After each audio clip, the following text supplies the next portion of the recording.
Welcome back. This is the Big Blue Banter New York Giants football podcast. I'm Dan Schneider, joined as always by my co-host Nick Villado, and we will get to tonight's offensive film breakdown from the Giants' Week 10 win over the Houston Texans. But before we do that, we certainly need to start with the state of the Giants right now in relation to the standings after the Eagles were just knocked off by the Washington Commanders tonight in a game that looks eerily similar, at least from a standpoint of game planning, to what the Giants have been doing to beat teams this year as far as what Washington did. They wanted to control the clock. They did control the clock. They wanted to kill the Eagles in time of possession. They did. They wanted to win up front with a physical nature. They did. They wanted to use extra blockers to help their run game and to keep the chains moving and the clock moving. They did.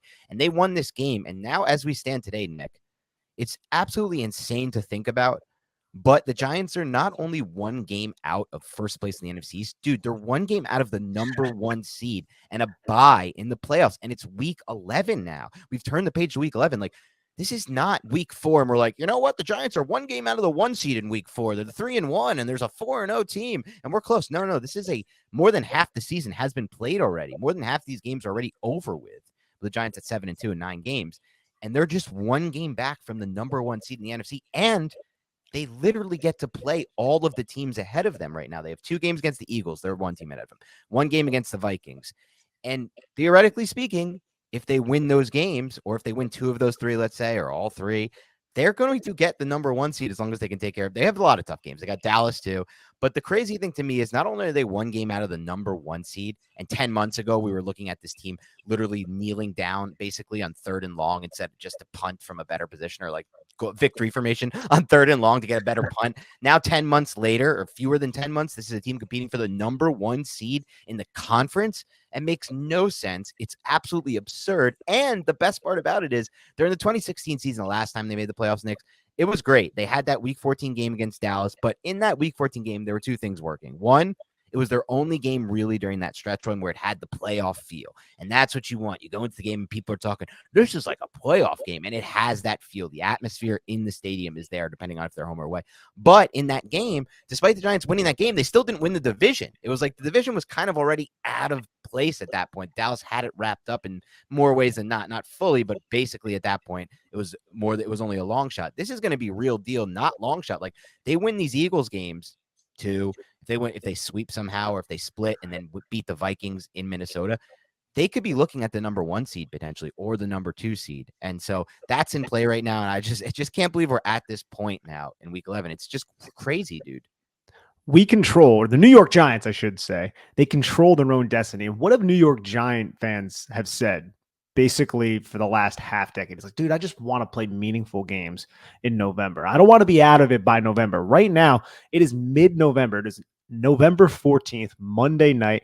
Philadelphia Eagles just lost to Washington, and the New York Giants have a feasible, a realistic, doesn't mean it's going to happen, but a feasible shot at not only winning the NFC East, but actually earning the number 1 seed. Now, a lot of things still need to happen. There's still a lot of football to be played, but talk about a stark contrast from where this team was last year, where this team, the perception of this team was at the beginning of the season, and where we are just a few short months later, man. So much can happen in that amount of time in the NFL world, and I'm just so happy that Brian Daboll's leading this ship.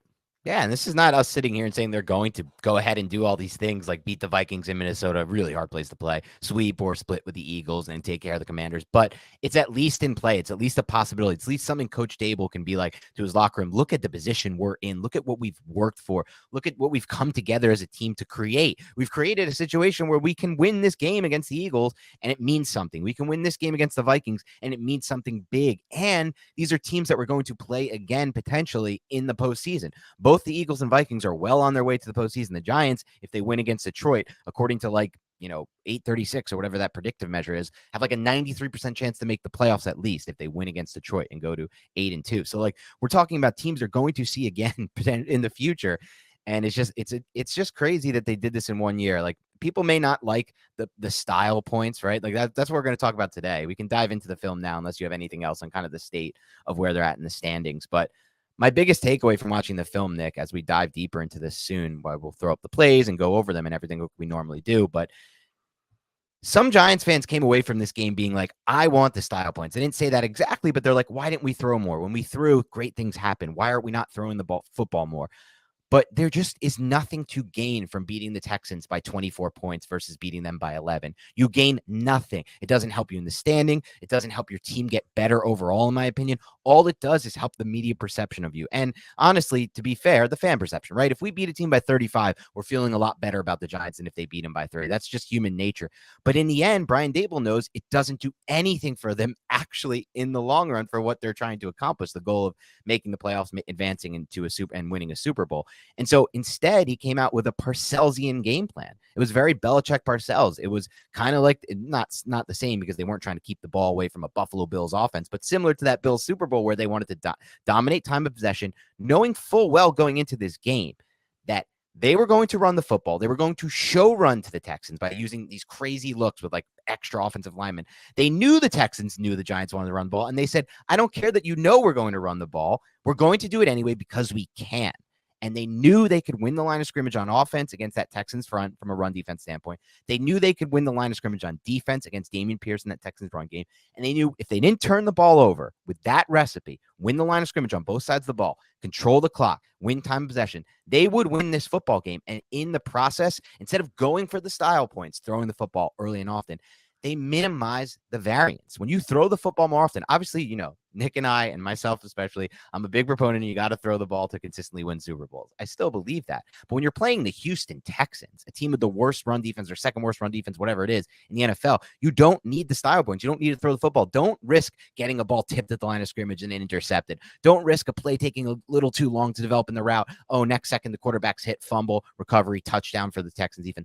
Don't put any of those plays at risk. Just run the football, win the line of scrimmage, and good things will happen. And that's exactly what happened in this game. And we're going to see it on film. It's not going to be the most fun film we've ever watched with you guys. It's the furthest thing from it. It's just run. But it was the exact right game plan to minimize the risk and give yourself the best chance to win this specific game, in my mind. And we also thought, Dan, like maybe the Giants were running the football so much because Lovie Smith was in his too high shell the entire game. That wasn't the case. No. The Texans came out cover 2 11.9% of the time.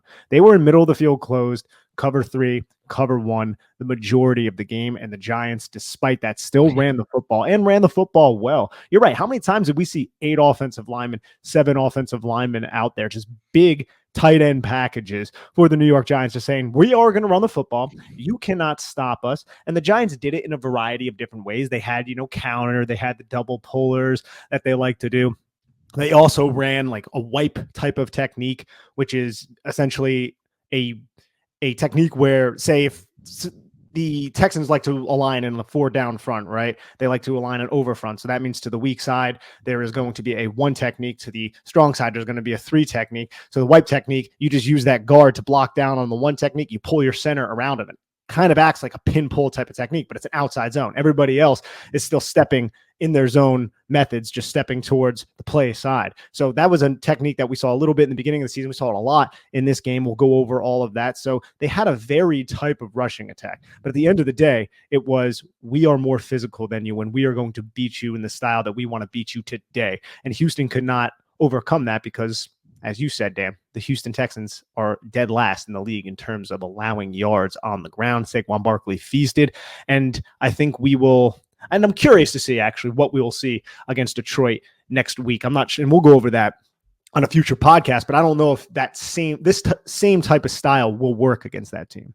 Yeah, you're right. That could be and I think that could be a totally different game plan, right? I don't think this is necessarily a sign of what's to come. They even asked Brian Dable in his post-game presser, maybe it was the Monday conference call, whatever it was, today or yesterday, I can't remember, about that specifically. He's like, no, it's going to change week to week. Like, just because we are not this team now. We are not a team. Look, in this game, Saquon Barkley had 35 carries, Nick. That was the most carries by a Giants running back in a single game since December 5th, 1999, when Joe Montgomery had 38 carries, according to Michael Eisen of the Giants. That's just a crazy number that you can date back 22 years of Giants football, and there hasn't been a running back at that amount of carries in a single game. And that was the game plan, like you said, for this one specifically. But one thing you mentioned that really stood out to me, Nick, and we'll go over it as we look at the film, but every single week you talked about that interesting, new blocking. They're using the wipe. They're using something that looks like zone, but it also has a little bit of power gap element mixed in. Cool. But guess what? It's every week now, it feels like, man, where we're talking about a new wrinkle in the run game installed by Mike Kafka, whether it means different personnel packages, different blocking. There's something different about this run game. It's not like they're just doing the Pat Shurmur and they're just sitting there and running inside zone every play. They're not even really doing the Kyle Shanahan. To be fair, Kyle Shanahan does vary his run game a lot. I even see him using some pullers and doing some interesting things, but it is a lot of zone. And it's not that kind of run game. It's not the Kubiak. It's a very varied run game. There is a lot of power gap, which I love because this is what we were supposed to get under Garrett and just never worked for whatever reason. But now there is mostly that, and it's a lot of that. And there's zone too, and there's all these different elements and different concepts mixed in. So I think that keeps the defense off guard. I think keeps your rushing attack varied. I think it gives you a better chance of success. It definitely gives you a better chance of success. And the wipe technique, we've seen that earlier in the season, but one of the adjustments that I loved, and it happened on the first play of the game, so we'll get into it here in just a second, was aligning Nick Gates as the sniffer and then using him to essentially wham the unblocked interior defensive lineman. Wham blocks are essentially when it's those smaller those smaller offensive players, right? Those H-backs, those sniffers who are going to throw that block on an unblocked player initially from the interior defensive line. Well, now it's not necessarily a smaller defender. It's Nick freaking Gates coming at you, and that's going to be a lot of force that allows your other linemen to easily climb and take those second-level defenders and spring long runs. We've talked about how Mike Kafka has slowly ingratiated trap and wham into his offense, and we saw that on the first play of the game, and I absolutely loved it. Yep, and we're gonna get into all that right now, Nick. But anything else you wanted to add about just something different you might have thought about or anything of that nature from watching this game? No, not necessarily. I mean, we're going to go through all the plays, and I'll have a lot of my thoughts throughout the entire podcast. Okay. And so on this first drive, we get a 10-play, 68-yard touchdown drive from the Giants, which was great to see because, one, the Giants have struggled at times to score on their opening drives, but two, they incorporated tempo into the offense on this drive, and that's something you can do when you're at home. It's quieter on offense. You can get the calls in, and I love that they use tempo in this game more often and as a way to really give them an advantage on offense, and you saw that throughout this entire first drive. And here we go. This is the first play that we were just referencing. Nick Gates as the sniffer, big number 65. You can see how Jalen Petrie just followed him across the formation. That was something else that we saw that was consistent from what Seattle did. They just paid heavy attention. Anytime the Giants use this sniffer, which they do a lot in the run game, the opposing defense was dialed in on that sniffer. So that's something that the Giants, I think, take advantage of a little bit later in the game, which we'll go over. But here's the first play. Nick Gates, boom, trap block right there. Wham block, if you want to call it that, even though it's a bigger defender. The center and the guard both ignore that one technique. They allow the one technique to come in, and then he just gets picked up by Nick Gates. And now look, Mark Lewinsky, he's up on that play side linebacker. So you have more bodies there. Now the play side linebacker makes a really good play on Saquon Barkley right here. And I wish Darius Slayton kind of adjusted his path and just helped Mark Lewinsky here because that would have sprung a much longer run. But he followed Jalen Petrie around. But this is just one of those little wrinkles, having a 300-pound offensive line here. Eligible receiver H-back in that situation.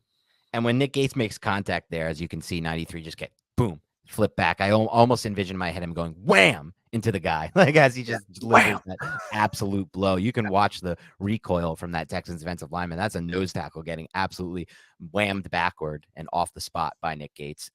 So and that ends up being a 3-yard gain to set up the 2nd and 7 right here, where again, you have 6 offensive linemen out here. And this is the wipe technique that I was just talking about. If you look to the right of the screen, you see the strong side of the formation where Nick Gates is to the field side, but the Giants are going to run weak side against a 4-down front, which is an over front. You could see how the defensive tackle is in a 4-eye spot, so a little bit outside of the 3 technique spot because Nick Gates is in that area as well. But the 1 technique to the weak side is the player that's going to get wiped by Mark Lewinsky, who's going to block down. John Feliciano is going to pull around, and it kind of acts as a pinball concept. But if you look on the screen, everybody's step and play side. This is essentially just an outside zone type of blocking scheme other than that wipe technique adjustment that I went over at the top of the show.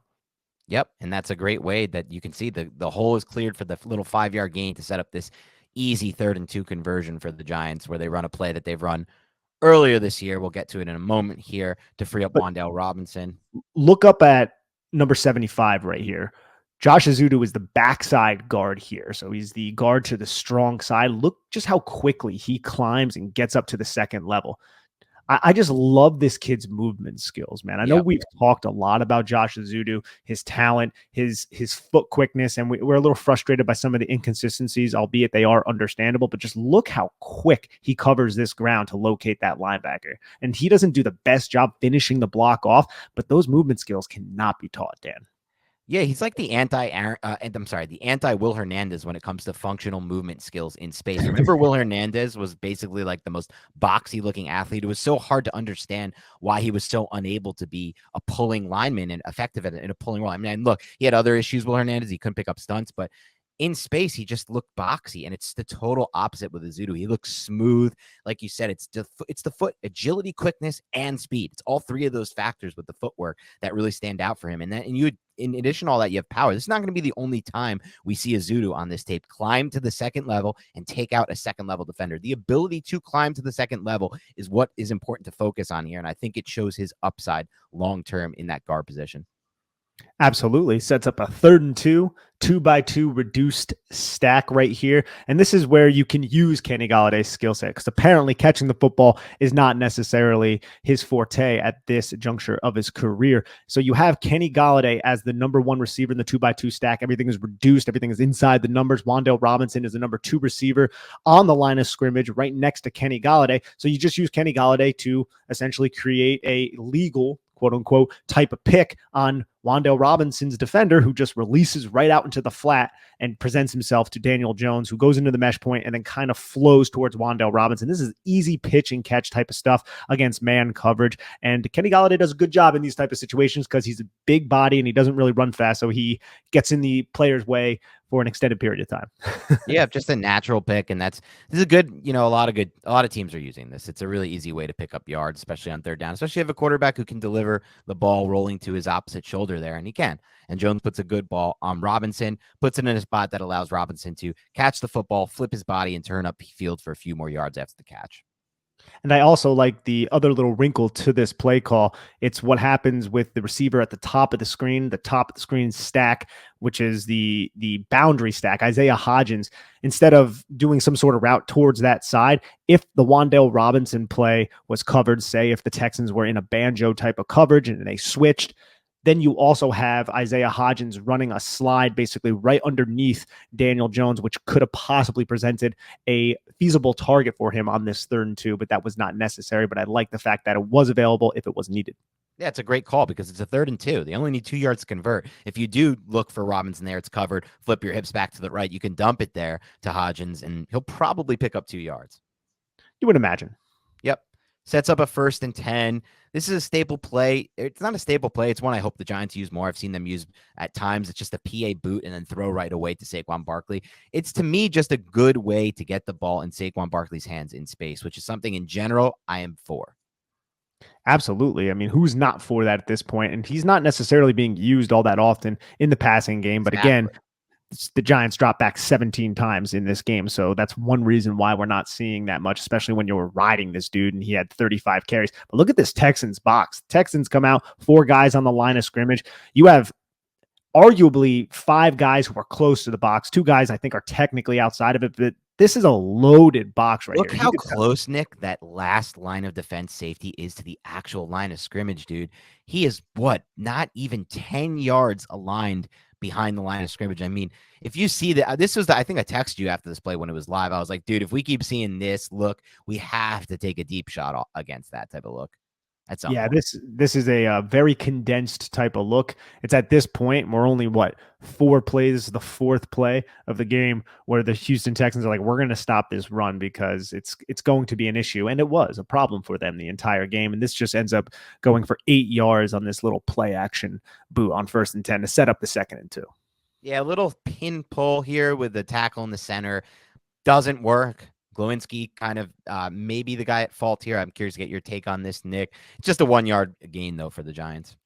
Yeah, Glowinski doesn't necessarily pick up that backside, the weak side linebacker, because this is a field side, strong side pin pull concept. And this is a very common formation that the Giants used where they would reduce 2 wide receivers. And this one is Hodgins and Wan'Dale Robinson right next to the tight end. So you have 3 eligible receivers on that side. And I believe there's a backside receiver on the other side. So this is something that the Giants kind of rolled out with single back, not shotgun. So Daniel Jones just pitches the ball to Saquon Barkley, Josh Azudu pins, John Feliciano pulls, and Mark Lewinsky just kind of over pursues the weak side linebacker and doesn't pick him up. And he ends up making the tackle on this play for, I think it was a 1 yard gain.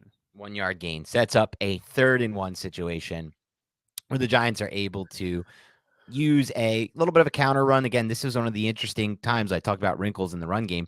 8 offensive linemen on the field for one play. You see over there, big 74, Matt Parrott. He had a couple snaps in this game, and I actually liked how he looked moving. I hope he's one of those guys that can potentially get rejuvenated by this coaching staff. But they've got 8 offensive linemen on the field. Like I said earlier, they are literally telling the Texans, we are running the football, and we know you can't stop us. And they are able to pick up 2 yards, and that's all they need for the first down.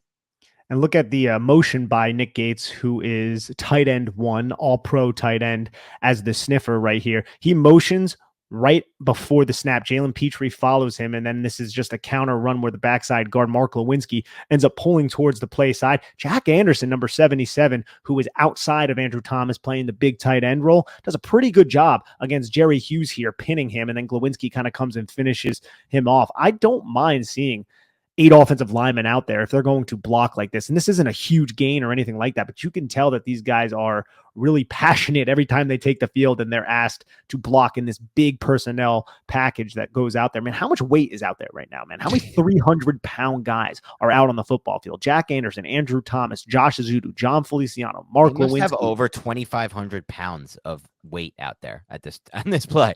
Like, it's straight up 25 pounds of weight. Tyree Phillips, Matt Parrott, more than 2,500, because there's some 320s in there. There's some 330s. Like, how big is Tyree Phillips? He's a big guy. Yeah, he's a big dude. Like, it's insane. They went with an 8 offensive lineman look and said, F it, you're not stopping us. Here then, after the first down, we're going to get a play that just doesn't work. Nice stop by the Texans here for 2 yards. They look at these Texans linebackers. They so aggressive. We talk about Madden when you commit to the run. This is full Lovie Smith just committing to the run. They penetrate right at the snap.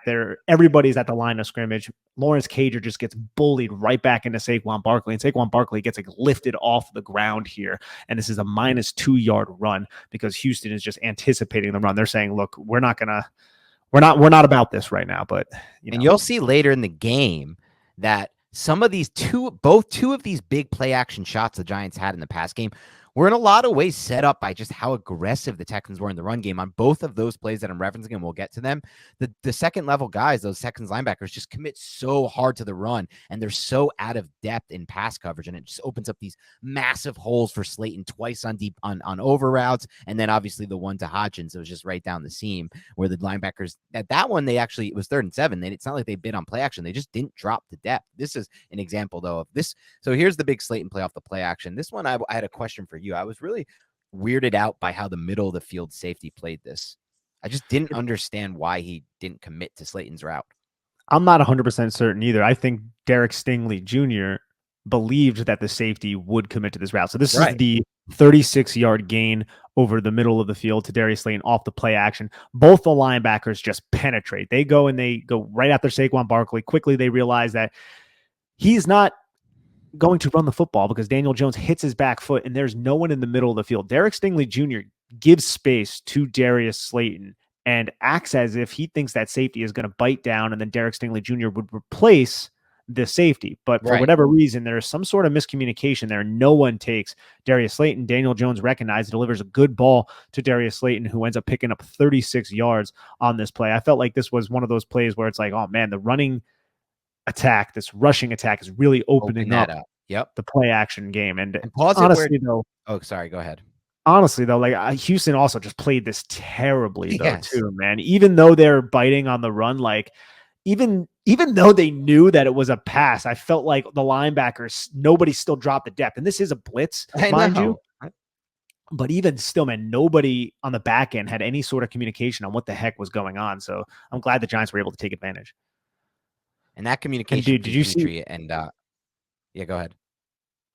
Did you see Josh Azudu? Josh Azudu loses on this play around the edge, but he kind of goes into full NBA basketball mode and tries to box out block number 91. He's actually holding him. I think that's Roy Lopez, I think his name is. He's actually holding his his right arm. But if you're watching on YouTube, look at number 75, just kind of backpedal and hold Roy Lopez in place in a boxing out manner. You had a question though? Well, I didn't have a question. I wanted to say pause this when Slayton first gets contacted down the field. Okay, we'll do that right here. Also, Cager does a Sure. solid job on his block holding. He gets whipped Barkley around. picks up right here. Slayton first contacted there at the 16-yard line, makes that move to get past the defender. Now run it. Slips, spins off of that, and creates for himself another what? Gets all the way down to the 6. Almost so he 10 basically yards. creates for himself almost 10 yards there. First with the move here, that little move, and then another 10 yards created by Darius Slayton. Darius Slayton was absolutely fantastic in this game. When it comes to the separation, when it comes to the yards after the catch, like we see on this one, when it comes to the raw speed and the breakaway ability. I mean, you could talk all day and all about how we have the worst receivers in the NFL, the Giants. Darius Slayton is not playing like his name right now. Darius Slayton is playing like one of the better receivers, not obviously a number one, but he's playing like for sure a wide receiver 2 at this point compared to the rest of the league. I mean, I've seen enough around the NFL from all these other teams' receivers, some that don't even have a wide receiver 1 better than Slayton, to know that this dude is creating enough separation on a consistent basis, enough plays post catch with his breakaway ability to be considered a plus asset right now on this roster. Absolutely. Yeah, he's definitely playing really well. Also like the block by Chris Myrick, who helps wash the defender down to Tyree Phillips and then picks up a blitzing linebacker. Good little play there by Chris Myrick, who is filling in for Daniel Bellinger. But that's a huge play to set up a 1st and goal at the 6-yard line. And then this was this the 4-yard rush with the penalty? Or no, this was after that because we don't do the penalties on this pod, right with the play-by-play. The penalty ends up happening later. This is a legal formation right here, but the illegal formation happens a little bit later to set up a 1st and 11. But this is just a power gap run. I believe this, a counter run with one puller, Josh Azudu, and Derek Stingley Jr. just plays it very well to the outside. But if you look, you have a bunch of guys' feet getting tangled up. Bunch of Texans end up on the ground right here. Lawrence Cager looks like he just absolutely floors. I think that's Jalen Petrie. But if you look closely, you always got to look at the feet. The feet are the important telltale sign here, and his feet get caught up right there on Chris Myrick. Cager finishes the block, but that's one less defender now to the play side with the pulling Josh Azudu. But man, 45 and Derek Stingley Jr. both play this well. They stay square to Saquon Barkley and then surrender like no yardage. By the way, I love that tackle by Derek Stingley Jr. He basically judo chops the stiff arm attempt of Saquon Barkley, forcing Saquon Barkley's momentum down to the ground. That was interesting. I've never seen that type of tackle attempt right there. You're right. He tacks that stiff arm, and that kind of has Barkley go off balance. That was really interesting. Great play by Stingley too to get contained there as well. So it was just a good play by the Texans. Going to happen here. So there was the penalty, and now we're setting up a 2nd and 9 here. This is the touchdown call out of 12 personnel. You have Cager coming from the backside as like a sniffer type, but he's in the route as a receiver because it's a play action pass. Daniel Jones with the play action, roll to his left, flips his hips, gets the ball out there to Cager. And Cager, I thought, does a really good job eliminating this angle. Like that doesn't seem like a guaranteed touchdown from the point of where he catches that ball and the angle that the defender has on him. He does a good job of kind of tiptoeing his feet to stay in bounds and then reach it just over that pylon. Yeah, Cager has some movement skills. This is a long, athletic tight end. You can see his stride length too. He just kind of chews up grass. And Jalen Petrie is just out leveraged. I'm intrigued by him, to be honest with you. Yeah, as am I. And I know you have an affinity for tight ends who are, not really starting tight ends. Tanner Hudson and he is now he might take the mantle for me for Tanner Hudson on a pure upside basis right now, Nick. Just based on what you said, the stride length and the movement skills, which is what I'm focusing on. I feel like he might be taking the mantle right now as my new tight end crush on the Giants, Lawrence Cager. And I'm excited to see him actually get involved. He actually played the most snaps of any tight end in this game, which was pretty wild. So earlier in this drive, I said that we would reflect back on how the Houston Texans were playing. Reflect on what I said. Reflect on what I said. Nice, Joe Shane. No, it turned out that Pat Leonard did get the last laugh because Joe Shane did ultimately trade. Yeah, I know. Yeah, no one likes to talk about that part, though. Yeah, I know. Celebrate your W, Pat Leonard. No, but Jalen Petrie, he's following Lawrence Cager here. Look. Whenever the Giants were pulling or doing anything with that sniffer, that H-back, they always had somebody in man coverage on him. And you could see how Cager just comes across the formation and Petry's following him. But look, Cager right here has leverage, and Petry has to cross the face of his entire defense and avoid all of this traffic. And Cager's a really good athlete, as we brought up. So I feel like the Giants noticed what the Texans were doing, which was similar to what the Seattle Seahawks were doing back in week 8. So they ran this play action slide right here, just bring Cager underneath and throw him the football, and he's going to out leverage Jalen Petry. He does exactly that, and the Giants end up scoring a touchdown in the red zone, something that they did not do against Seattle too often. And that's on a 2nd and 9 in the red zone. Like that could be, you need to get a big pickup on this down, because otherwise you're setting up for 3rd and long, 3rd and 9 in the red zone. That's one of the toughest asks in all of football. So really big play here for the Giants. Yeah, absolutely. But it's great to go up, what would this 7-0. be? 7-0. Yeah. And 3 and out Houston had on their first drive. And then the next 2 drives of Houston also were 3 and out drives. Unfortunately, the Giants also had 1 3 and out, followed by a 30-yard drive and a punt, which we're going to get to now. But on both of those, if you feel like things have gone a little differently, the Giants could have kept those drives going. That was the story for most of their failed drives in this game. So we'll start this second drive, which was a 3 and out here for the Giants. It starts here with just a 1-yard gain, despite the Texans playing from a too high look here. This was a favorable box to run at. The Giants didn't have many favorable boxes to run at in this game. So this is one of the few plays you can chalk up as not so great execution by the Giants O-line, or maybe just excellent execution by the defenders who were in the box and who weren't up high, because even you see a defender at the line of scrimmage right when the snap is called drop. So now you're really taking another guy out of the box too there with that defender, as you can see at the top of your screen, top left, dropping. So this was kind of just, a win for the Texans. Also, Andrew Thomas doesn't get the memo on what exactly is going on. There is a miscommunication here with Andrew Thomas. You could see, I think, I'm not 100% certain, but I think Andrew Thomas is supposed to scoop Malik Collins here, because Josh Azudu goes and he climbs right up to the second level. And then you have Lawrence Cager, who would take on the backside that end man on the line of scrimmage. But it looks like Thomas just knocks Cager off the route, or something happens wrong, because both those guys seem to just cross each other's feet. And then Azudu goes and gets up to the linebacker, but Malik Collins ends up making the tackle because no one blocks him. This could have been a mistake by Josh Azudu, the rookie, which seems more feasible, to be honest. But that could have been a mistake by him, or he wasn't supposed to climb. But I'm not really 100% certain. But there was definitely some sort of miscommunication on the weak side, or the strong side, but it was the non-play side, the backside of the run. Yeah, and you can even see Andrew Thomas and Cage are kind of just blocking no one. You never want to see that when those two guys are just in space with no one in front of them.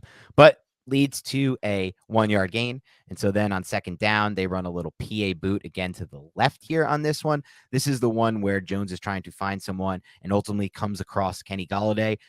Some would consider it a drop. I don't consider it a bad throw or a drop. I just consider it a little bit of a missed opportunity, I would say. Can it be caught? Yes. Can it be thrown a little close to the receiver? Yes. In my mind, the key takeaway, though, for me, Nick, is if you are a whatever you are, $72 million receiver who's not known for his speed and separation skills, then you have to make a play like this. Is it a perfect throw? Like I said, no, it's ahead of you.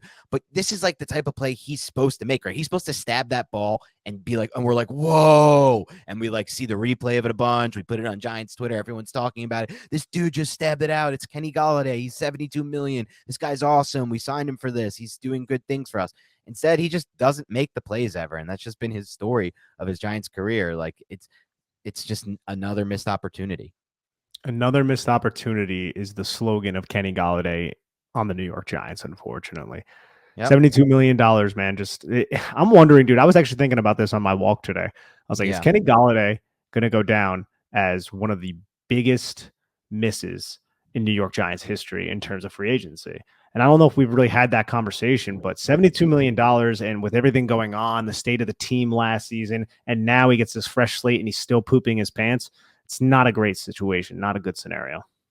Yeah, it's a tough debate between him and Nate Solder, right? Nate Solder had 2018, which was a decent year, but I think at the very least, Kenny Galladay's 2020, his last season, 2021, could be compared to what Solder put on the field in 2018. There were some good games down the stretch run of 20. Was it 2018 when he first signed, or not 2018? Solder was 2018.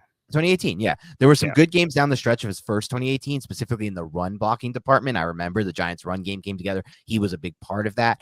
But the same could be said about Galladay at times earlier last season, the Saints game, things of that nature. So I don't think that stands him out too much. And then, yeah, he was playing more at the end. So with Galladay, he's not even playing, right? You can't even, this guy's benched. Like, it's not like you're paying him and you can't even get him on the field. Solder, you paid, and he was on the field, but he was also then just making egregious mistakes and just awful for most of his time. So it's a really good debate between Solder and Galladay. But the one thing that's not up for debate is the person who signed both of those worst contracts in Giants history. That's one person, and he was here for 3 years too long. Who was that again, Dan? We won't do that right now. Let's get back to the tape. All right, and this sets up a 3rd and 9 right here, where you have the Texans showing a defense that looks like Wink Martindale is the coordinator, just loading up the line of scrimmage, but they just drop everybody basically into coverage. Ends up being a 2 high. Looks like cover 2 from this vantage point right here. And what happens? Daniel Jones just doesn't really love what he sees. We'll see it from the sideline angle. Takes off, picks up 5 yards with his legs, and the Giants are forced to punt the football. And we'll see an example later in the game where that actually does work because Jones uses pre-snap motion before the snap. Wan'Dale Robinson confirms that it's man coverage and then knows that he can just take that B gap against a zone type look. And this is like a zone, right? This was happening. It's cover 2, yeah. Yeah, it's got it. Okay. Against this type of look, it's harder to take the B gap or the A gap or whatever it may be and take the run. So, yeah, there's no solutions. I don't really mind Jones' decision. There's just nowhere to go with the football. There's really no window here. Maybe at the top of the screen, you consider. I was asking, like, should he fire to Slayton in that window right there, right around the 40-yard line? What your thoughts are on that? But he's already running.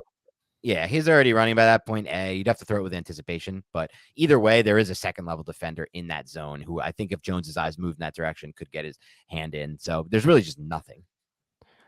The Giants use this formation a lot when they were traditionally throwing the football. It's a 3-by-1 set where the tight end to the one receiver side is reduced only about like 3 yards outside of the offensive tackle. Wan'Dale Robinson, typically that number 3 with Saquon Barkley offset to that tight end side. This was a very common formation they ran. And against cover 2 teams, they ran a lot of these deep curl routes like they're doing right here. Deep curl routes at the sticks. Kind of looks like something Jason Garrett would call. But as we saw with Darius Slayton, I believe it was against Seattle, the Giants had a lot of success with this type of route whenever Seattle went into cover 2. So the Giants were trying to attack this cover 2 defense by basically running these deep curls and relying on the receiver's ability to use their spatial awareness to find the void in the zone coverage. And it happened a couple times throughout this game successfully. And you can see this is what the game plan was on this play as Lawrence Cager, Wan'Dale Robinson, and Darius Slayton all sit right behind the sticks. A lot of attention paid to Wan'Dale Robinson, as you can see over the middle of the field, which has been consistent over the last 2 games. But Jones decides to run the football, and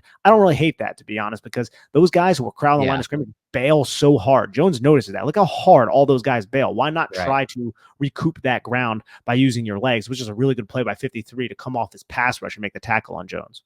And if 75 holds the block, like there is a better lane for Jones to run as well if Ezeudu does hold his block, because ultimately he has to alter his running path to the right, and that screws him up because Ezeudu, the defender, comes off Ezeudu. So I like the decision by Jones. If it's executed a little better, he has a chance to make it.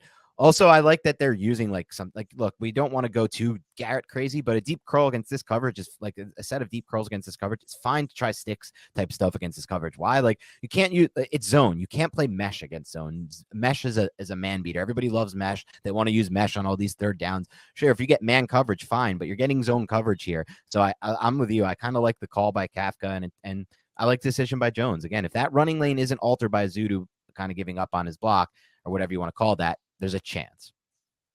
It's funny you brought up mesh. There was an adjustment to the mesh play that Brian Dable and Mike Kafka run so much, where it's the mesh with the wheel with the 7 route. And it was an adjustment in this game where it was just, instead of actually running the mesh, it wasn't even we're going to drag and curl. We're just going to stop and curl and sit in the voided area. I have it somewhere in the notes. We'll watch it eventually, but I just thought because you brought it up, it was funny because I remember being like, oh, nice little adjustment against zone coverage where they didn't even have to recognize it during the play. It was called pre-snap. At least that's what it looked like to me. You got to like that. Okay, we move on after that. The Giants punt. That's a 3 and out. And then they go on a 7-play, 30-yard drive that ultimately ends in a punt after, I believe this was the drive. Let me just make sure before I say something stupid. But I believe this was the drive with the stupid 4th and 1 false start by Jackie Anderson. Okay, so that's a kill. I mean, look, they're at the Houston 36. They end up not even getting a field goal out of that. They end up punting. At the very least, I mean, we saw the balls on Dable to go for it there. I like that he was aggressive in that. But, that's one of their missed opportunities in this game. But this play starts with, a little bit of a PA boot, but the Texans are ready for it. They're there. They get in Daniel Jones's throwing lane, alter it, and it's an incompletion. Yeah, well, he hits Chris Myrick, but Chris Myrick just kind of bobbles the ball, can't really hold on to it. And he wasn't going to get anywhere Yeah, because you don't even want him catching that. Yeah, the Texans were all over this play, and it just ends up being kind of a wasted play to set up a 2nd and 10 where the Giants go back to the play action pass and hit Isaiah Hodgins with his first catch as a New York Giant for 15 yards. Yeah, and this is there's a lot of things to like about the from a Giant standpoint on this play. One, this is a nice. I like the play design against this cover 3 look from the Texans. I think there are opportunities to either do what Daniel Jones did, which is take the easier completion, which is also a good completion because it gets a first down and a 15-yard chunk to Isaiah Hodgins. Or if he wants to get super aggressive, I think he can try that deep over route and just, lead it toward the sideline at basically try to hit, I would say around like the 45, the opponent's 45, lead it toward there. It's an aggressive throw. It's a riskier throw, but it's definitely a possibility. But I do like the decision he ultimately made. And then the last thing I really like is Jones did a great job. And we've seen this throughout his career. It was apparent early on in his 2019 rookie season, but I thought he did a great job of staying poised within the pocket, understanding, look, I'm going to take a big hit to deliver this ball. And I'll do it anyway. I'll stand in there. I won't throw off my back foot. I won't alter my, throw. I have my pass lane. I won't alter my throw arm angle just because of the pressure. And he still throws over the top, takes the hit, and it's a big hit and delivers the football. Yeah, it's basically just a double slant, essentially. One kind of ends up being an over route. Hodgins is the recipient here, but he initially goes to block. If you watch this play, he's throwing a block, selling that play action, and then he's releasing. And he does a good job working through. I think that's Jalen Petrie. And Jones, man, throws this with anticipation. I think you're right. Yeah. The best case scenario is maybe finding Wan'Dale Robinson deep because Wan'Dale Robinson gets isolated against a linebacker running into space with Desmond King cleared out by Kenny Galladay's deep vertical route. But regardless of that fact, I'm not saying that to say Jones did anything wrong. I actually like this decision by Jones as well here because you can see Jones looking, he sees the safety, and right here he sees Jalen Petrie with his back turned, scrambling to get into position, and he knows there's going to be a throwing window over the middle of the field because Christian Kirksey, the linebacker, is just bailing to catch up to Wan'Dale Robinson. So he sees the window and he throws the football right as Isaiah Hodgins is going to pass through right into that window. He takes a hit almost simultaneously too. So this is very good timing right here by Daniel Jones to deliver a nice strike to Isaiah Hodgins to move the chains. Yeah, and you could even see it. The window is small. He delivers that football. The receiver puts 2 hands on the football. And then after he puts 2 hands on the football, he's immediately contacted by the other defender. So one thing I really like about Jones on this play, about the throw by Jones on this play, is that he led a receiver to a spot. He didn't throw the ball to an open receiver. He threw the ball to a spot. And that's what all the really, when you see consistent great quarterback play, a lot of it is that anticipation, that ability to throw to spots, have the confidence to throw to spots, and then actually to complete the passes when you're throwing to spots.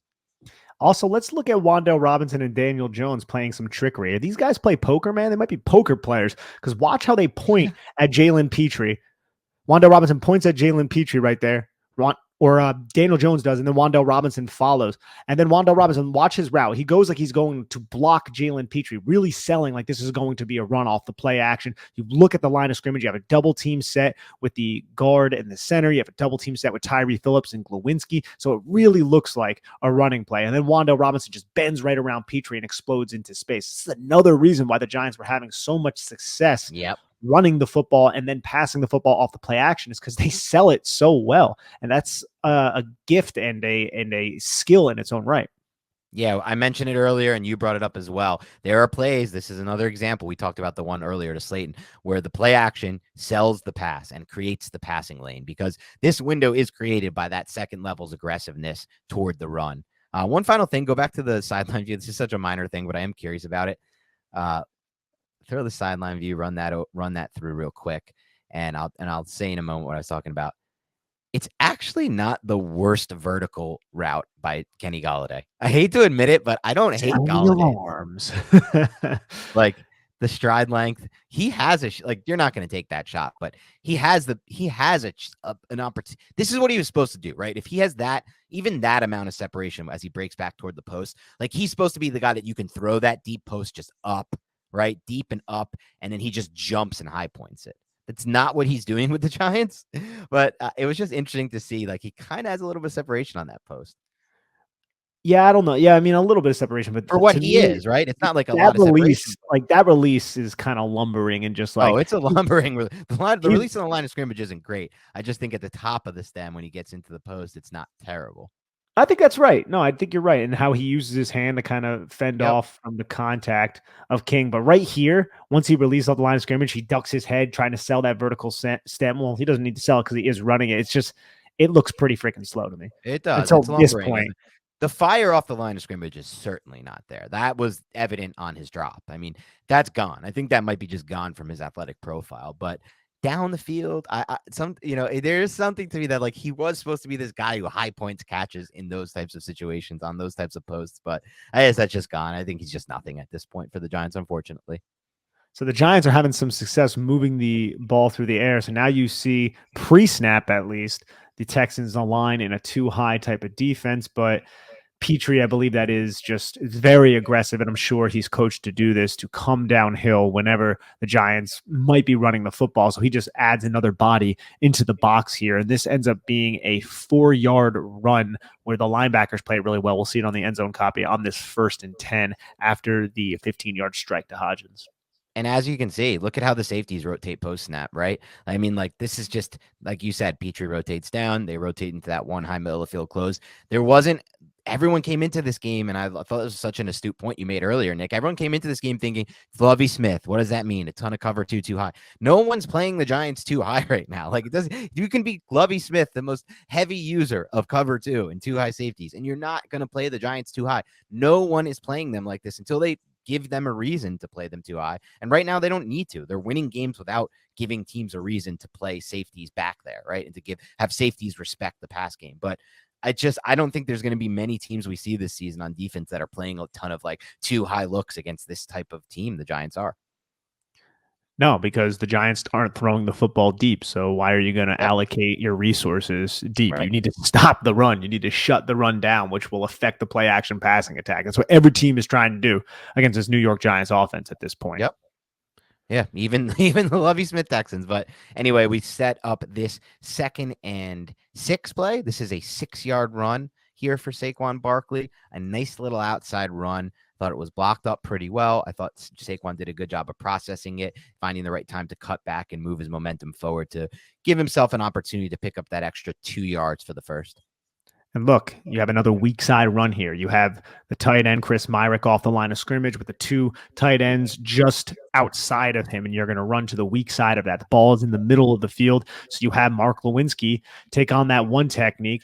And then you go also see, man, Mark Lewinsky drives this dude backwards, and then John Feliciano ends up kind of finishing this play off. This is a 2nd and 6 run that goes for 6 yards, and I feel like the weak side blocking for the New York Giants did pretty well in this game, and this is one of those plays that's a good indicator of it, because the guys who are making the tackles here aren't weak side defenders. These are strong side defenders coming in pursuit, making all of these tackles from the back side of the play, because the blocking to the weak side for the Giants has been pretty superior.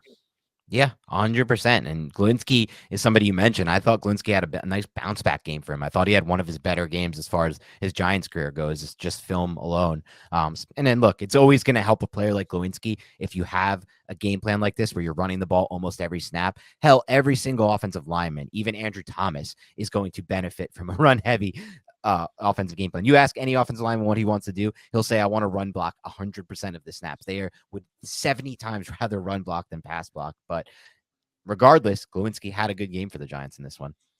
He did. Now we have a 1st and 10 zone read. And we asked ourselves in the quick reaction pod, why is Daniel Jones handing the football off every time on these zone reads? And after I watched the film, I now know why. It's because it's because the Texans did not allow Daniel Jones to run the football once. The backside pursuit defender was incredibly disciplined with his responsibility, and you can see it right here, 45. He just sees his own read, sees the mesh point. He just sits. Every time you're going to hand the football off in this situation, even though you have number 85 kind of coming across. But I also like this wrinkle because what did we say earlier several times now on the podcast, Dan? With the H-back coming across a formation, Jalen Petrie is going to follow him. You hand the football off to Saquon Barkley. Now the Texans are one less defender in the box to that side of the field. Yes, you lose a blocker in Chris Myrick, but you have defenders flowing away from where you're handing the football off. So I like and appreciated that fact. That's something we're going to see throughout the game. And also, I just love how Andrew Thomas to the play side here. He chips and allows Josh Azudu to make contact and sustain that block, and then he just picks up Christian Kirksey right here and removes him from the play. Like, Andrew Thomas is so damn fun to watch every Sunday. Yeah, we don't always get a chance to appreciate what he does in the run game just because the Giants are not running as heavily as this, and sometimes they're running away from him. At times they have had some of their success runs, but even when he's not involved in the play, this is one where he is, but even when he's not involved in the play, like on the front side of a play or anything like that, he still has good backside blocks. In this game, I thought he was able to flash his ability as a run blocker. That's not always talked about with Thomas because his pass blocking is so damn good, but the run blocking is also an asset of his. It certainly is. It certainly is. And that was a 2-yard gain to set up a 2nd and 8 play action bootleg where Daniel Jones ends up picking up yards with his legs. We'll watch it right here. This is a cover 2 defense. It looks like you see the 2 high shell. Texans don't really buy it that much on this one. You can see how they don't really pursue Saquon Barkley. They all bail and they eliminate the intermediate route from Kenny Golladay and Isaiah Hodgins. There's really nowhere for Daniel Jones to go with the football. So the fact that he was able to pick up 6 yards on this play is probably a win for the Giants. It's a win for the Giants. It's also a win for those who are, in the strong camp of Daniel Jones is doing a lot to add value to this team, independent of the coaching, independent of Saquon Barkley. And he has in a lot of ways. This is an example of that. There's no way to beat that cover 2 when those Texans second level guys are going to drop to that depth. Like there's nothing there. The play is designed to go to Golladay. Hodgins is taken away too. So what does he do? He turns what most quarterbacks are doing here, dumping the ball out of bounds for an incompletion, into a 6-yard gain to set up a 3rd and short. So this is an excellent play by Jones. It's a good decision, and it's also a good example of his athletic ability, creating yards, unfound yards for the Giants. And it's a 3-level read designed by Mike Kafka because Wan'Dale Robinson fakes like he's blocking down, spins out, and he's that first level. But the middle hook defender and the flat defender to the side where Daniel Jones is rolling out to both focus in on Wan'Dale Robinson. And I felt like Christian Kirksey did a really good job recognizing, probably through film study, because the Giants run this type of concept a lot, that the Giants were going to run the deep horizontal cross. So instead of just kind of staying in his middle hook, he just basically matches Kenny Golladay and carries him through the zones where Derek Stingley Jr. and number 2 of the Houston Texans should be. But both of those guys are on Wan'Dale Robinson. So basically this defense is just covering each other's asses right here to cover up all 3 levels of this passing attack. So again, just good defense by Houston on this play. Yep. Good defense, and yet still a 6-yard gain for the Giants. That's always a win when you can get a win. When you can get 6 yards on defense guesses, right? Here we have a little zone read action here for the Giants on this 3rd and 2. It does not work out for them. They only get 1 yard, which leads to that Jack Anderson 4th and 1 false start. Let's take a look from the sideline angle real quick, Nick. Something that I thought was worth at least bringing up is, should this have been a play where the Giants alert to maybe a bubble out there to Wan'Dale Robinson instead? I don't know if it necessarily should have been the bubble, but I thought maybe Daniel Jones keeps this and looks at Lawrence Cager here, but Jalen Petrie plays it really well. So this is one of the plays where it's a zone read, but it's an RPO where if Daniel Jones keeps it, he also has a tight end in the flat with a receiver kind of running a 7 route or a vertical, depending on the coverage. This is something that we've seen since week 2 against Carolina, where the Giants ran it successfully to Daniel Bellinger, but Jones ends up handing the football off because that backside pursuit defender is pretty disciplined, and there's just really nowhere for Saquon Barkley to go with the football. Yeah, and you're right. It is played with really good discipline by that end man on the line of scrimmage by the Texans, but I do kind of feel in my mind, Nick, just from watching it from this angle, that Jones has the athleticism with all that space to kind of just beat him. Like, I think so, it's a mano-a-mano type thing, but it's Jones, and he has good lateral agility, and he has so much space to his right. I feel like he can beat the edge and then just kind of plant his foot and just kind of fall forward for 2 yards here. So I agree with you. I really think he could have as well, which is unfortunate because the Giants could have used it at this point because it sets up the 4th and 1. That's a rare read. I haven't seen him make that, a read that we would consider the wrong one. And that's not even really the wrong one. That's not a good way to phrase it, but one that could have been different on those plays really at all. So that's kind of maybe even the first example I've seen where I even at the same time would even question, is it possible he could have kept it and got a win with the keeper? Yep. All that set up the 4th and 1. Jack Anderson Yep. jumps off sides, and oh my gosh, could Brian Dable not light that dude up on the sideline any more than he did, man? That poor bastard earns like 4 snaps a game, tries his ass off, makes one mistake, and just gets absolutely obliterated by Brian Dable. But I understand see him, why. Jack Anderson. He's just it was almost like standing there like he knew he effed up, and he was just like, I'm just better off saying absolutely nothing and standing here stoically. That is my best course of action. And it's a smart course of action. What are you going to say? Like, it's all on you. You screwed up, dude. You just got to take that L. You got to suffer it, which sucks. Just stand there and take it. That was the best way to play it stoically. But yeah, unfortunately, it leads to a punt. I mean, they're at the 36 before that penalty. That moves them back to the 41 of the Texans. To get no points out of that with a kicker as good as Gano, it's frustrating as hell. That's why Brian Dable's on the sideline doing that stuff. He's like, dude, come on, man. We're converting that 4th and 1. At worst, we're then getting a field goal. Now you took 3 points off the board, maybe 7. Like we can't accept that type of stuff. It's just not down for it. You won't play if you do that. It's going to happen on the 4th drive too, just not with the Jack Anderson false start. But it just goes to show you how sloppy the Giants offense was in the first half of this game, how they were able to clean it up in the second half. And yet, like we said on the quick reaction show, I never really fretted this game. I didn't think that the Houston Texans had a chance, which is just so wild to me, man, that we covered this team last year and they sucked as bad as they did. And here we are just not even sweating games because Houston, I mean, they just really couldn't get anything going on offense. No, and you knew the Giants were making mistakes. The only reason they were keeping them in the game is because it was like stupid mistakes. But the 4th drive we're rolling into was an 8-play, 35-yard drive. So we just finished a 7-play 30 with a punt. This is an 8-play 35 with a punt. And these, by the way, these two, we don't talk special teams that much. My God, were these two punts on these two drives, just at the last drive and then this one, just horrific punts by Gillum. One of them, we got like 15 yards of field position. The other was 20. They were literally better off just going for it on 4th. Both they couldn't want on this one because like 4th and whatever. It was a long 4th down, so it wouldn't matter. I think it was 4th and 18 or something like that crazy. But the other one, they honestly would have been better going for 4th and 6th than getting 20 yards of field position. But you can't predict bad punts from your punter like that. So hopefully the Hammer can get back on track next week. But we start this drive with looks like, did you go over the boundary run here on the? Did you already roll that one? Yeah, it's this third team personnel. I just went back to it where the Giants align all 3 tight ends to one side and they end up running towards the boundary. And the Houston Texans kind of anticipated. This is I don't even know, maybe the 4th weak side run that the New York Giants did. So the Houston Texans weren't really fooled and they end up kind of getting to Saquon Barkley. But despite that, Barkley picks up 4 yards. So it's an acceptable gain here. Yep. Sets up a 2nd and 6 where the Giants get one of their bigger plays of the game, one of their bigger plays in the run game, out of the gun, which was interesting to me. Pin pull concept, run to the right with Barkley, and you can see just an absolute hole created for him. Yeah, and look, it's that formation we were talking about what the Giants ran out of, Cager, and then the 2 reduced wide receivers.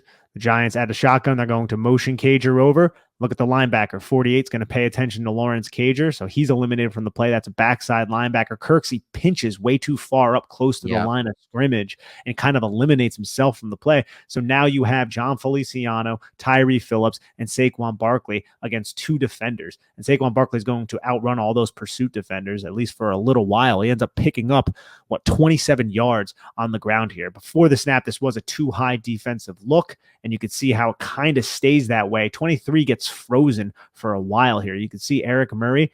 I'm not really 100% sure what he's doing. He doesn't realize that this is a run outside until Saquon Barkley is essentially turning the corner. So you have multiple Houston defenders removing themselves from the play side, and Christian Kirksey and Eric Murray here. So it's just really bad defense. 23 is just so slow to react to that. He's completely fooled. Look at the steps 23 takes. I'm trying to figure out what exactly he's processing here or what he thinks he's seeing. Because right in front of him, Wan'Dale Robinson is throwing a block, but Wan'Dale Robinson doesn't even need to throw the block because the 2 defenders that he could have blocked removed themselves from the play, essentially. Right. Yeah, it's very interesting. It definitely is. And that's a huge chunk play, man. 27 yards to set up another first down run coming up. Yep, that was their big play the first time run, but then they come right back with a run and get another 8 yards despite just having a big run, which you don't always see. This one to me was a lot of Saquon Barkley creating it on his own with a really nice cutback and then the vision to cut it back again a second time to create 8 yards on it's a well blocked play as well, but I just love the cuts here from Saquon Barkley and the vision. Yeah, the cuts and the vision by Saquon Barkley, who is just playing unreal football still.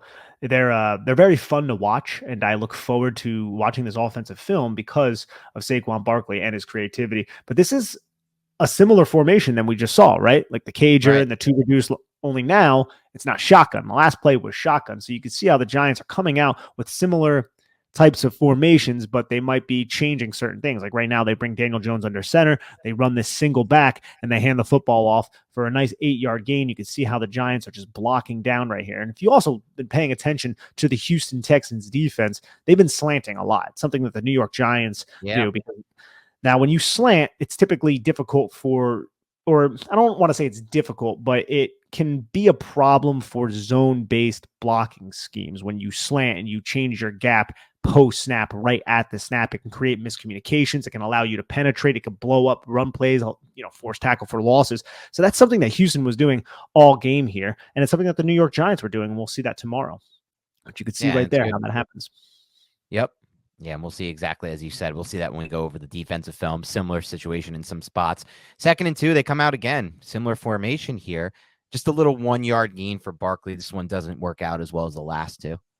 The Giants are just, hey, we're establishing the run right now. There's no reason to change anything up. But right here, the Houston Texans do a really good job just kind of, or owning the line of scrimmage, I should say, right here. Andrew Thomas, though, look, Andrew Thomas chips Jerry Hughes, climbs, and just takes on Christian Kirksey. Doesn't really eliminate him from the play, but you can just see how smooth his feet are and just like how much power in every step that he takes. Like, this isn't his best rep by any means, but I just love watching this guy play. Yeah, he's a really fun offensive lineman to watch. He makes it fun to actually watch offensive linemen. Not all of them do that. I think Zudo is a really fun lineman to watch as well, just because of his absolute explosiveness in the run game. Hopefully one day Neil will be that as well. Speaking of fun offensive linemen to watch, on this 3rd and 1, the Giants go back to this 8 offensive lineman look. So that gives our boy Matt Peart, number 74, a chance. The forgotten man, Matt Peart, the guy who we originally expected, oh my God, did we get a steal at 99, the right tackle of the future? Well, guess what? It didn't work out with the last coaching staff. What do we know, Nick? This coaching staff has already done things for this offensive line to make each and every one of them who came over better.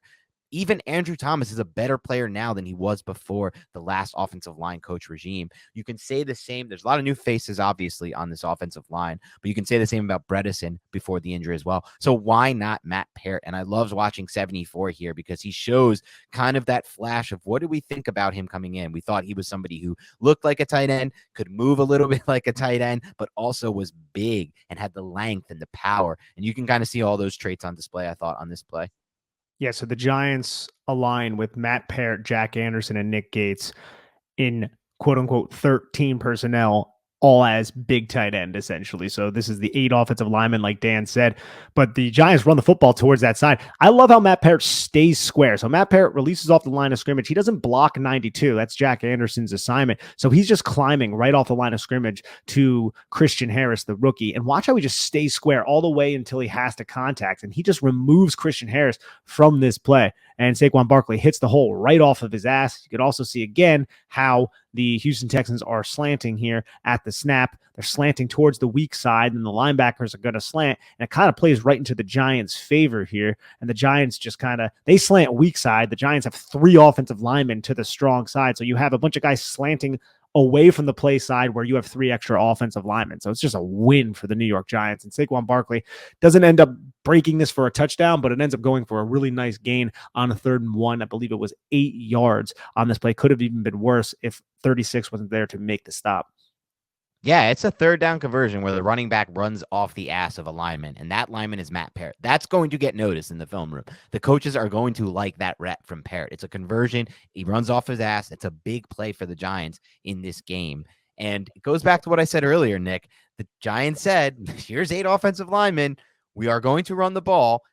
You bet we're going to run the ball. We know we're going to run the ball. We're still going to be able to create. And that's exactly what they did on that play. Of course, it's followed up by this 5-yard loss that really screws up the rest of the entire drive here. They try to get a little cute with Wan'Dale Robinson in motion and then to take the handoff. Right there, though. Wan'Dale Robinson. Yeah, he should cut that back. Stuck his foot vertical and followed his blocks, but he tried. Dude, if he gets vertical there, who knows? With Christian Harris flowing like this, Derek Stingley flowing, Kirksey was about to get taken out by Andrew Thomas. I know it's very easy to say this sitting in a chair, but bouncing this outside with 45 with Okonkwo right there, that's very, very difficult. And then Wan'Dale Robinson right there probably should have just went down, but holy crap, when you try to out-athlete other people in the NFL, not typically a wise decision. So this was just a pretty dumb rookie mistake by Wan'Dale Robinson. Hopefully he'll learn from it. I'm sure he will. Well said. That was a rookie mistake. He didn't read it right, and it turned into a big loss. It really screwed up the rest of the drive. But like you said, he'll learn from it. Second and play. Or I'm sorry. The next play is a 2nd and 15. We have a little split back look here with Breed in the backfield. Giants try to run a little run off of this, but Jalen Petrie just says, "Oh hell no." Yeah, Jalen Petrie just steps right into the box. It's a really good job too from his original location. Yeah, look at that! Wow. Looping around Harris, seeing John Feliciano at the second level, and then finding Matt Breida kind of at the line of scrimmage. The Giants bring Cager, and they kind of motion, or they don't motion him. He's in the backfield, and he just kind of comes right down and inserts, almost like a Y insert, right on Christian Kirksey. And it's just Petrie as that last line of defense, but the last line of defense was at the line of scrimmage once Matt Breida basically got there. So just really good play by a kid who kind of made a really terrible mistake a little bit later in the game. And it sets up this 3rd and 15, Nick. And this 3rd and 15 stands out to me because it does scare me the most of any play we had on offense as far as future for the Giants this season when they start to face these playoff type games against Dallas, twice against the Eagles, and then against Minnesota as well. Potentially even the Commanders, who are playing better football right now, by the way, and about to get Chase Young back, which is going to help that football team. And they're a better team with Heineke. Anyway, what scares me the most and why I hope it's not foreshadowing or foreboding of future things to come is, what do we see here? The Giants struggling with a twist. And that's something that has really given this Giants offensive line, specifically on the interior, problems all season. Some teams have used it more than others. Dallas used it a bunch to crush the Giants. We saw a few weeks ago teams in the past 2 games before this, teams had used it a little bit at times to give the Giants trouble. But at this stage, the Giants are still a team that is struggling with twist up front, specifically on the interior, with what they have left here with Ezeudu, Feliciano, and Glowinski in pass protection. And so it's definitely something that scares me because I know teams are going to look at this on these these obvious pass down situations, these 3rd and long, and be like, let's just run twists up front. Let's run those games because until they prove they can take it away. And they have at times. Look, there were examples on film that we both went over last week where Ezeudu did a good job picking up a twist that I remember. And so it's not like it's every rep, but there are several reps on film from this season where the Giants have struggled to pick up twists. Yeah, but this is also a 6-man pass rush. There's 6 guys on this pressure. So it wasn't just a 4-man twist. And this is a way that the Texans were trying to generate pressure was by using Christian Kirksey on these twists as the penetrator with the end man on the line of scrimmage, or the 5 technique being the looper. And I think they tried to do this 3 times, and 2 times it was successful. And you can see Kirksey right here just runs directly at Josh Ezeudu, creates the pick, eliminates the center who follows Christian Kirksey on the blitz. And then 97 just comes right in. And John Feliciano does a good job kind of taking him out at the very last second, but that distracts Daniel Jones, who jumps right into Saquon Barkley, who is blocking number 2 who's coming in on the blitz. And then by that point, Ezeudu's on the ground because of the penetrator. So the guy Ezeudu was blocking ends up kind of getting right after Daniel Jones, and like 3 guys converge on him. But this is a 6-man pressure. They really brought the heat on this play. It's just the twist was the, I guess, catalyst that really led to the sack. Yep. And let's see it from the sideline angle real quick, just to see if there was anything, potential solutions maybe against this quarter's look. From what I remember, there wasn't really a single solution here for Daniel Jones. Let's just take a look and see. Yeah, I mean, maybe you can try to hit that dig over the middle, I guess, but other than that, there's nothing really even worth considering. No, yeah, he would have to make that decision, and based on the coverage, it might have been there, but the pressure is just way too much for Daniel Jones to handle at this point, because there's 6 guys and the blocking was just really not great on this play. And this, again, though, Dan, knocks the New York Giants out of field goal range. So 2 consecutive drives, Giants just shoot themselves in the foot and they're just taking points off the board. And again, I'm sure Brian Dable's yelling at somebody on the sidelines. Hopefully it wasn't Jack Anderson. Yeah, I hope it wasn't Jack again. That would just be too sad. Next drive, we have a 5-play, 22-yard drive that starts on the Giants' own 1-yard line after a very, very good special teams play by the Texans. It also starts with a false start by Tyree Phillips. So now we're looking at first and basically at the inch line. So it's just a really tough spot to come out of here. It was 1st and 12. They create a little 3-yard gain here just to get back themselves a little out of the end zone. And then you have a little 7. Then we'll get to the 2nd and 9. This play was almost a big one potentially for Saquon Barkley here, with, as you'll see, a little bit of a crease right there. It was covered up quick though, but it ends up being a 7-yard gain.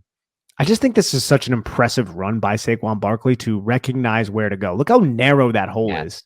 Like, he's just squeaking through that hole. And those are some really good blocks because there's 6 offensive linemen out there. Nick Gates is the big offensive lineman.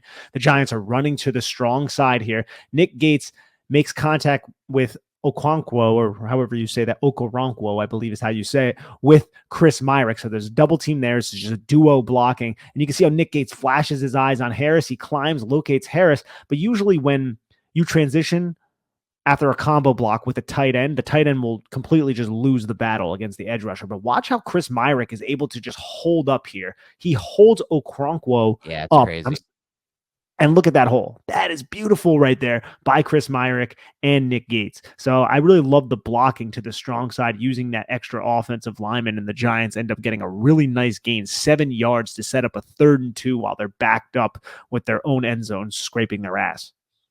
Yeah, and is this the 3rd and 2 or the play after? I think the 3rd and 2 is defensive hold, which led to an automatic conversion. This is the play after, just a nice little RPO quick game. I like how they've worked in, in the past, most of their RPO game, Nick, has felt like just the RPO slants. Now they've kind of worked in this quick out to their RPO game, which I like, depending on the leverage the corner has pre-snap. And that's just a nice, every time they've tried this so far this year, it's picked up at least, this one was 5. It's picked up 4, 5, 6 yards every time they tried it. Just free yards, basically.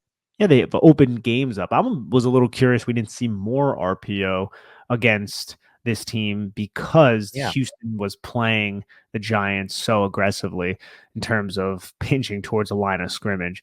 But like you've said several times, man, it's just that Parcellian type of approach. We're just going to beat you. You're going to know how we want to beat you, and you're not going to be able to stop it. But yeah, this is a nice little RPO catch for Darius Slayton.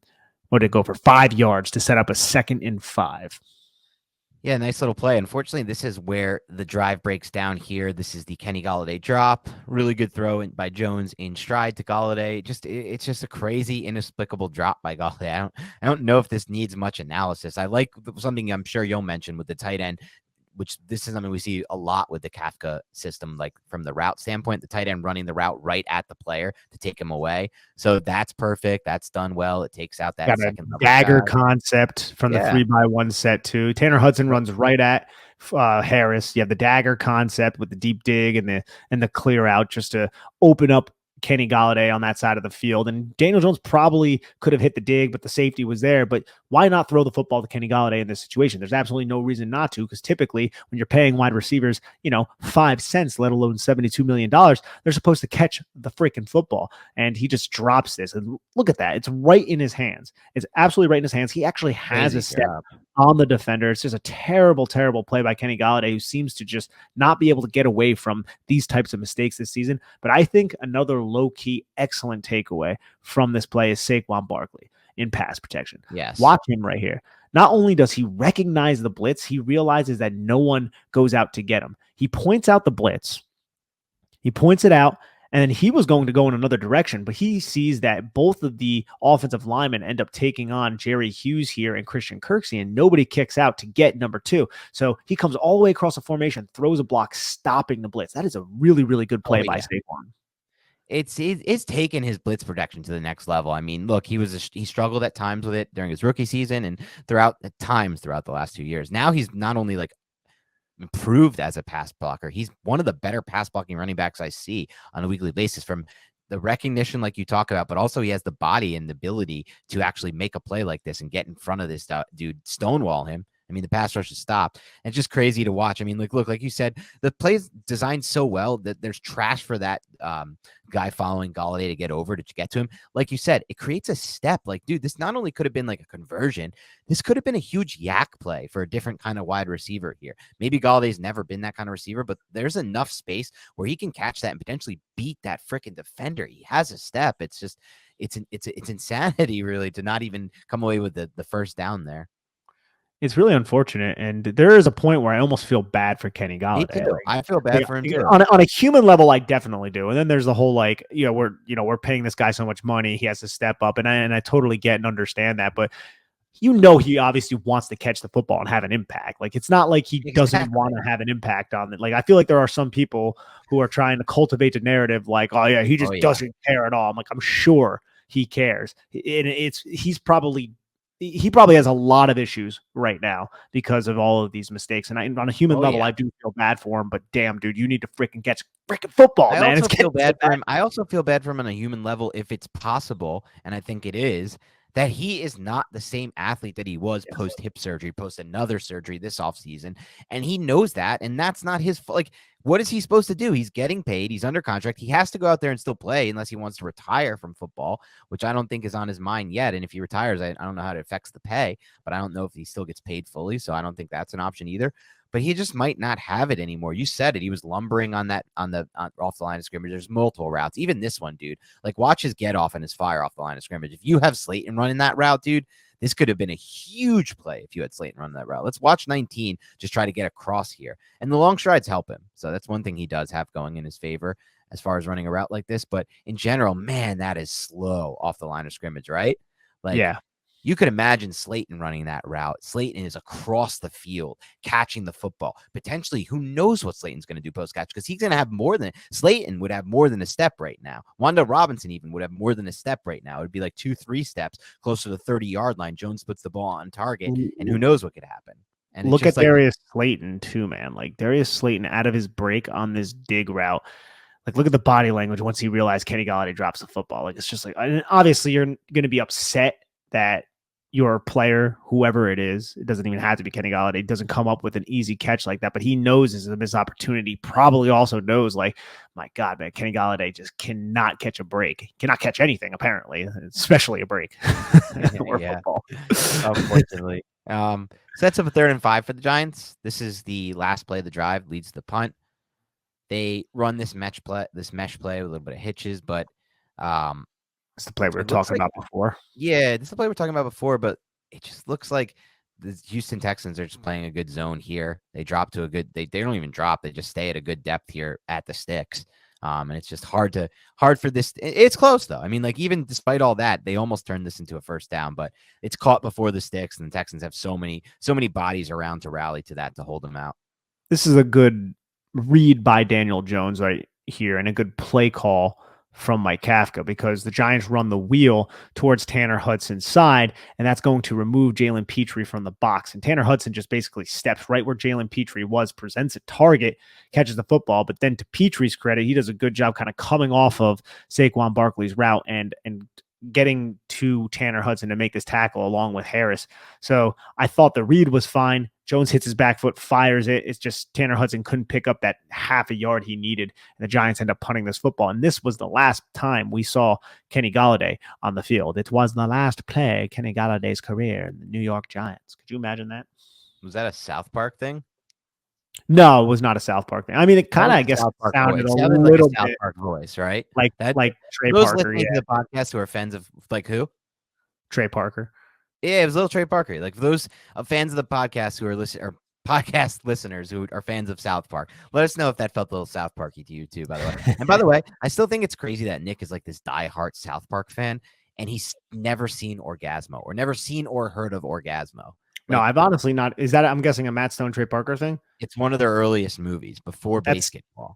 That's incredible that I haven't seen it. You've seen basketball, obviously, right? Of course. Yeah. I love it. Okay. Yeah. And Team America and all that. But you got to get yourself a copy, or you got to find a way to stream Orgasmo. It is a hilarious It's like their rawest, them and their rawest. And I just think it's one of the funniest movies. So maybe one day we'll watch it or something like that. But I think Orgasmo, move that up the list. It's a South Park creator special. But let's get to this final 17-second drive before the halftime. And so, yeah, this was just 17 seconds left in the game, just 3 plays. There's only one I wanted to talk about. You can talk about others if you want. It's just this first play where I think Jones does a really good job here of pump faking, understanding that the original read he wants, where he wants to go with this football, is going to be a bad decision. It's going to be jumped by that second level defender, potentially for a pick six. In the past, we've seen Jones make this throw. Instead, here he recognizes it, is able to pump fake, change his decision, and then come back in real time to find Tanner Hudson, because it's real time. You can look at 91. He eventually ultimately beats Glowinski and gets in a pressure on Jones by the time Jones comes back. So he has to get rid of that thing fast. He has to know that where Hudson is going to be, kind of just based on the play call and the coverage. And that's exactly what he does there. So that's good. It's a good example of processing from Jones, I thought. It's a good example of processing, but I don't really think this is a pump fake as much as this is Daniel Jones realizing at the last second, the very last second, Dan, I cannot throw this football, because look at Jalen Petrie here. Everything about the coverage up till this point suggests that Wan'Dale Robinson is going to be open. This is a cover. This is a I'm looking at the defense, and it looks like it's some sort of zone coverage. It's not necessarily cover two. It looks like it could be a cover three type of defense, but you have the curl flat defender expanding towards the flat. Wan'Dale Robinson runs inside of him. And then Jalen Petrie is kind of over the top of the 3-by-1 set, the number 3 receiver, which is Tanner Hudson. Daniel Jones hits his back foot, and he's deciding to throw this football to Wan'Dale Robinson, but Jalen Petrie is baiting it, man. Jalen Petrie comes off of it, and great job by Daniel Jones to not throw this football, because I think this is a pick six and it would have been devastating. But Jones realizes Jalen Petrie comes off of Tanner Hudson, so he thinks, okay, Tanner Hudson's probably open. And guess what? Jones was right. So that is a really, really smart play by Daniel Jones, but he narrowly escaped making a catastrophic type of mistake. Yeah, it was a great play by Jones, and it takes away a potential pick six and turns it into a 16-yard plus for the offense. We can run through the rest of these plays now. There's nothing really of interest to me. They faced the cover two. They dumped down on the second. Did you think what did you think about 17 seconds, the Giants trying to get into field goal range? Like, I love that type of aggressiveness, but I love that they finally did it. Yes, exactly. They finally got a little aggressive. Like, dude, you have Graham Gano, one of the best kickers in the NFL. In these spots, you have to be trying to get 3 against the Eagles, the Cowboys, the Vikings. You're going to need to scrape off 3 points. Look at what the Washington football team tonight, before the half, they scraped off 3 there to get it to 2014. Ultimately ended up making a little bit of a difference in their win against the Eagles. So I did like that. I thought that was a good point by you, Nick. We need to start seeing a little bit more aggression to try to get field goals in these end of half situations. But Daniel Jones ends up getting sacked on this last play, and Jerry Hughes defeats 3 blocks. Now, I know that sounds a little ridiculous, but he fights through Tanner Hudson's chip as Tanner Hudson gets into the route, and then Saquon Barkley comes and he chips him as well to help Tyree Phillips. But Saquon Barkley chips him, and it kind of assists Jerry Hughes to spin inside of Tyree Phillips to sack Daniel Jones. And this is one of those things where it's like, when you're watching it on tape, you're just like, oh my God, man, like, good job defeating 3 blocks, but a lot of things kind of went your way at the same time. For sure. For sure. And that'll end the half for the Giants, then roll into the halftime with a lead, and they go on their first drive of the second half. It's kind of like that first drive of the first half, just a little bit longer. A 5-play, 75-yard touchdown drive. That is efficiency right there, right? And now, a big chunk of that came on their 3rd and 9 play to Slayton, which we're going to go over, and we're finally going to get a chance to see it on the tape. So we all saw it in the broadcast angle. It's even more fun to me to watch on the tape, watching him eliminate the angles of those two Texans defensive backs for the touchdown. But it starts here with just a little off tackle run for 8 yards to Barkley. You can see there it is. Technique again with Josh Azudu blocking down. Well, this is more Andrew Thomas. Yep.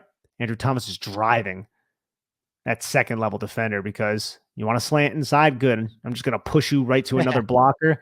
And he just gets eliminated by the backside tackle, who is taking his assignment for a little bit of a ride as well.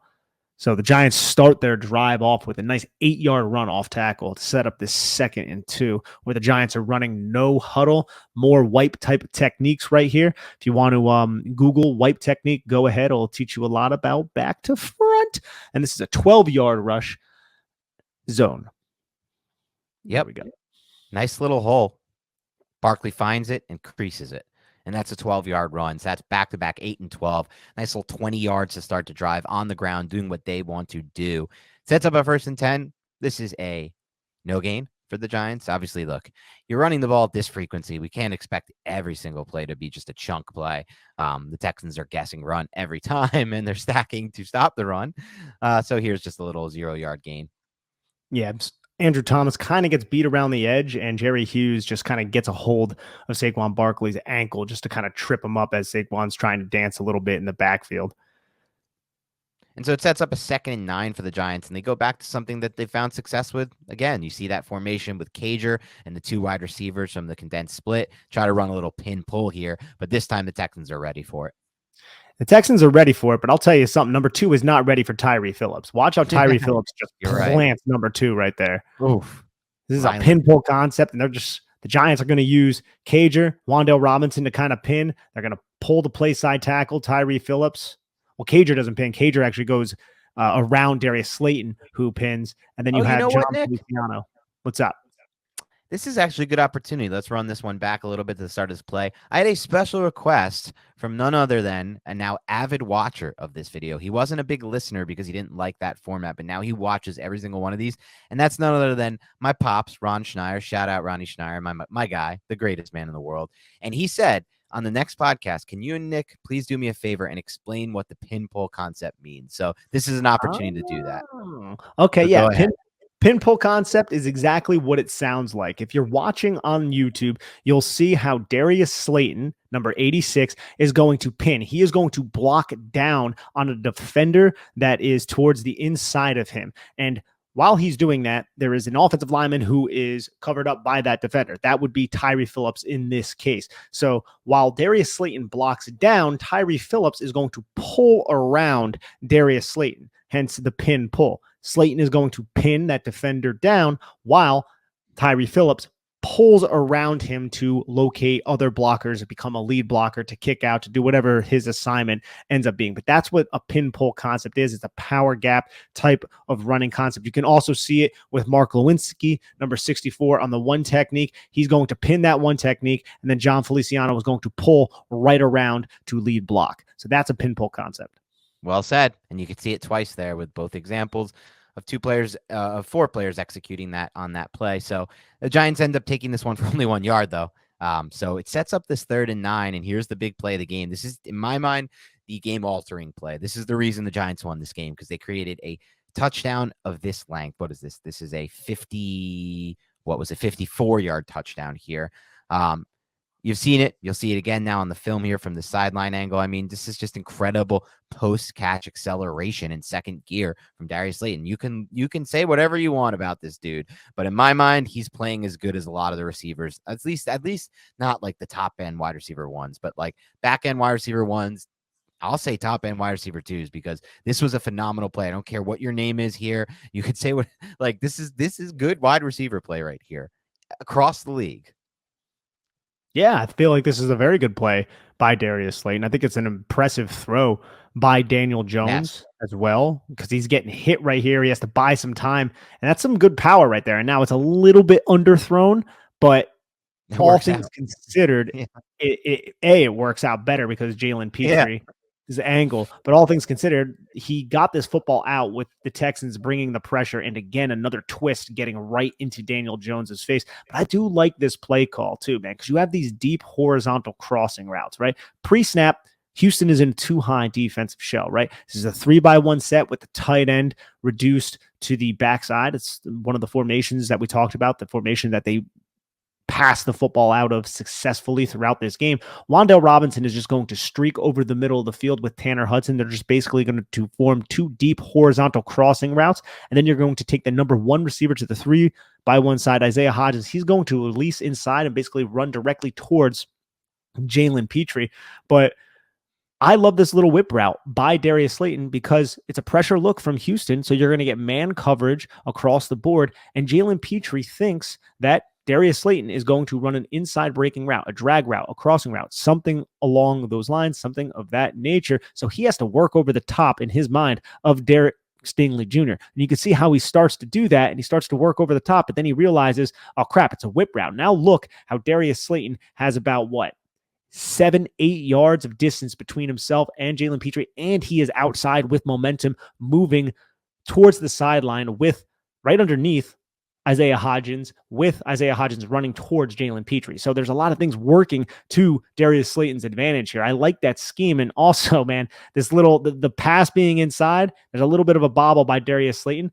Jalen Petrie is scrambling and he's a little bit undisciplined with his tackle attempt. He goes for that outside hip. Right. Darius Slayton turns inside, and the rest is kind of history. Love that block by Tanner Hudson. Effectively eliminates 2 defenders from this play, and it ends up going for 6. I ended up doing a breakdown on this play on my YouTube if anybody wants to go check it out. On your YouTube or on your Twitter? You said on my YouTube. Twitter. I did say YouTube. I don't have a YouTube. This is my YouTube. Yeah, this is like goes back to the old man. Remember on the YouTubes, this is like the old man on the YouTubes thing. And the YouTubes. Find us on the YouTube. But go back to the end zone angle for a second, because I think you're right. I don't think originally in my analysis, because I do think this is an incredible play by a receiver, but I didn't give enough credit to Daniel Jones. It's not just the ability to get the throw out there. I love that little subtle at the last second slide. See that slide at the very end to create the space necessary to throw that football. If he doesn't slide there, that football is never getting out to that spot. That little slide backwards just to give himself a little bit more of a throwing lane so he can really hawk into that thing and get it left, because it needs to go left. The ball needs to, the trajectory of the ball needs to be very far left. It's a really good play by Jones to slide, and that allows him to get the ball to where he needs to get it to. And look, we have Kirksey being the penetrator. You have 97 being the looper. It's that same pressure package that Houston ran before. And what I hate is the Giants have 6 guys in protection, Dan. They have 6 guys in protection, and they can't block 6. Not only can they not block 6, there are multiple guys running with 2 linemen basically just chasing them like, Daniel, get rid of the football. Like, that can't happen at this point, dude. Like, that's inexcusable. Yep. There were a few more breakdowns in the pass protection in this game. It sucks because the Giants were actually really good in pass protection against the Seahawks, though people didn't realize it because they didn't move the ball off in the air. They actually had nothing to do with the pass protection. They weren't so bad against the Jaguars. There were some bad moments, but I thought there was a little bit of regression here from the pass protection on some plays. Now, obviously, there weren't that many pass plays, so it's hard to really say anything definitively like full regression, but it definitely wasn't as good as it looked against Seattle to me. I didn't think so either. I thought it definitely regressed. The Giants didn't really pass the football all that much, so we didn't see it all that often. But whenever they did, especially with those twists, you could see how the Giants were struggling to pick it up. But that's one hell of a touchdown play right there for Darius Slayton. We talked about explosive plays, Dan. Darius Slayton has 2 to his name so far in this game. And he hasn't even played exactly 2 in this game alone, and he could have had a third, which we'll get to a little bit later. So now we have this 8th drive. So they start with a 5-play, 75 touchdown drive, and they come back and they do another damn good thing on offense. They go 12 plays, 74 yards, and this is a touchdown. So it's back-to-back touchdown drives to set the tone in the second half, make the adjustments needed to create offense and to finish it in touchdowns. We start here with just a little 3-yard run. Look how aggressive Houston's linebackers are again. And mind you, this is an important drive. It's only 14-10 at this point, New York Giants. So this is a very close game. It's a 1-possession game. Houston knows the Giants are going to run the football right here. Nick Gates is in the game. This only ends up going for, like you said, 3 yards and set up this 2nd and 7 with the Giants are using play. Go back on that play just for a quick second. I'm curious to get your take on this. It's kind of like the little focus on end man right there on the right side, 83, Lawrence Cager. This is kind of just like the little moments, the little kind of maybe subtleties that I noticed, like where they're missing a Bellinger. As I just think Bellinger is going to do a better job of, what do you always call it, losing slowly on this rep. I just feel like eventually the guy who's Cager's trying to block is the one who makes the tackle on Barkley here, and is the one who fills the hole first. But I just feel like with Bellinger, he's going to do a much, much better job of losing a lot slower than this. Also with Cager, I mean, maybe he sucked at blocking here because he was being sexually harassed by a ghost, as you can see right here. The back of his jersey just gets lifted up by the wind or something like that right before the snap. A little bit weird, right?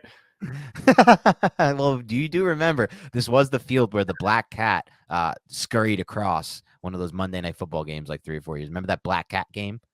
Yeah, I do remember that. So, it's just very odd. If you're watching on YouTube, look at Cager's backside, I guess I'll say, and you can see how his jersey just goes up. Looks like someone's pulling at it or something. Maybe that's Hoffa. We always thought Hoffa was buried in MetLife, right? Hoffa, yeah, the ghost of Hoffa, yeah, he's definitely buried on there. Yeah, throws Cager up there. All right, geez, we just got it with Josh Azudu too. Look, Just get it with Josh Allen. Dude, Hoffa's just doing some weird stuff right now. This is insane. Yeah, well, we got to get this thing back on track here, too, for this little bootleg action on second down. They try to hit Cager. They hit it earlier for the touchdown. This time the Texans are ready.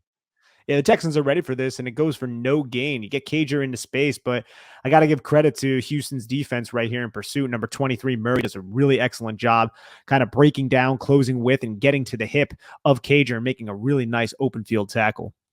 Yep, sets up the 3rd and 7 here. This was, in my mind, one of the better plays from Daniel Jones here against the cover 2 look. It's a quick hitter, but one thing I really love, which you'll see eventually from the end zone angle, is the ball placement on this throw. This is something I think Daniel Jones always does a better job of than he's given maybe credit for, maybe I would say national media-wise. We talk about it a lot, but I think in a lot of these situations with these throws, he understands and recognizes the leverage of the defenders. And so, for example, here, you do not want to throw this ball to the inside shoulder. No matter, look, Wanda Robinson breaks toward the inside. You would think, like, just naturally speaking, you might think like, oh, this ball should go to his left shoulder, right? That's where it would be placed perfectly. But no, it's the total opposite. You don't want to lead him into that defender. Instead, if you throw it to his right shoulder, it gives him a much better chance to protect himself. And I think Jones does a good job on a lot of these throws of driving the football, but also throwing it to the right shoulder or throwing it away from the coverage. Absolutely. That is an excellent point by you. And you can see right here, it also allows Wanda Robinson to spin out of Christian Kirksey's tackle attempt to pick up a few extra yards. And this is also something that Daniel Jones recognized earlier in the game. Look, Houston's going to load the line of scrimmage, and if they don't bring the blitz, they're just going to bail, and they're going to bail back with a lot of steam, and that's exactly what happened. So Jones hits that back foot. He sees Kirksey still bailing. He sees number 2 still bailing to the curl flat. He just fires his football. That's good recognition as well by Daniel Jones on this 3rd and 7. A big gotta-have-it type of play, Dan. Joe Shane talks about these gotta-have-it plays. This is a gotta-have-it play, and Daniel Jones delivered. I love when any quarterback, and our quarterback's Daniel Jones, so I love when Daniel Jones decides to really get that decisive. This is something Greg Cosell talked a lot about in the offseason of why he liked Daniel Jones for this season, thought he might have his best season with Brian Daboll. He said one thing is on those third to go situations, this is 3rd and 7, any of those 3rd and 7 pluses, he's very decisive with the football. And you said it best. He really catches the snap, hits his back foot, and delivers that rip there at the right to the right spot with great ball placement. And that's the decisiveness that Cosell mentions when he references that. So you see it on display here, and it creates for the Giants a 1st down. And also look at the formation. It's that passing formation, 3-by-1 set with the tight end reduced. Also look at the number 2 and the number 1 receiver, their route. You have the clear out. And then you have the number 1 receiver breaking over the middle of the field. That's going to be important in a couple plays. Yep. Sets up this 1st and 10 situation. This is just a little zone read for 2 yards. We have Feliciano trying to take out the 1 tech here. But this one just doesn't go for as many as expected or hoped for.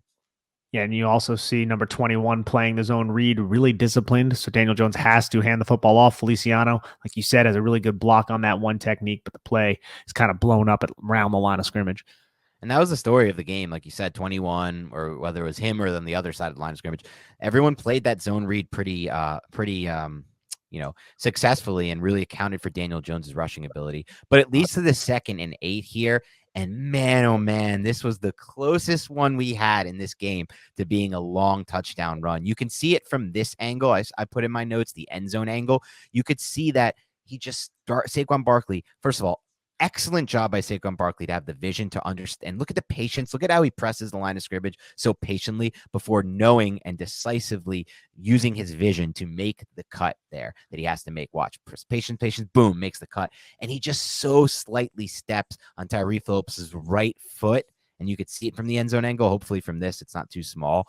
But if he doesn't step on Tyree Phillips's right foot, I really think that it gets Saquon Barkley with a full head of speed in space. Then he has about 6 yards of space. Now, it's not going to look like this because he does trip on the foot, and that slows him down. It's Andrew Thomas. Trip there.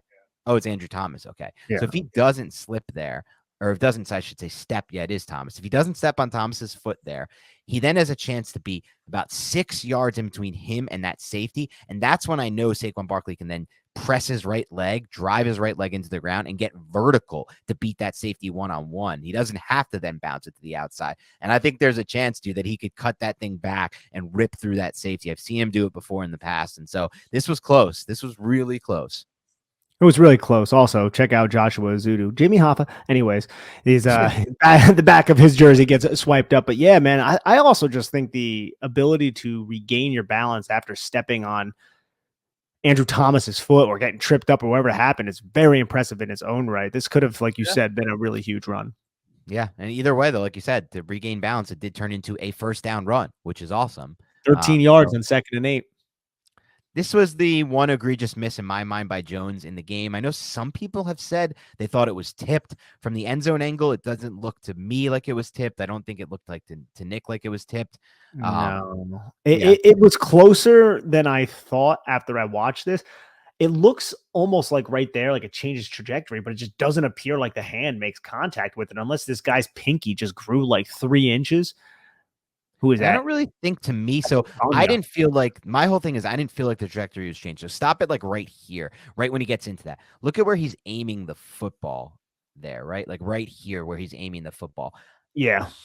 That's why I don't really think the trajectory is. I feel like he was aiming for the spot where it actually went to, maybe a little bit to the right, but he wasn't really leading the receiver. He wasn't throwing to space here, which he did a good job of earlier in the game. This was not a good job of Daniel Jones throwing to space because look how much space he has. I mean, you could see it better from the end zone angle, but he has all the space in the world to the right sideline. Not there's an underneath defender there, as you can see, but from the other angle, you can see it. So I just feel like it was a misfire from Jones. It's going to happen, right? Like you saw tonight, how many times did Taylor Heineke throw high in this game, right? And was off target on some of his throws. Just an example from tonight's game. But we are in some ways very fortunate to have Daniel Jones in the sense that he doesn't have a lot of off-target throws. His off-target percentage during that 4-game streak was 4th best in the NFL. I don't know what it is overall, but I think he still remains easily in the top 10 in off-target percentage, meaning the opposite of it, right? Like not the top end of off-target, the bottom end, like the good top 10, as in least off-target percentage throws. So this was just one that was off-target, though.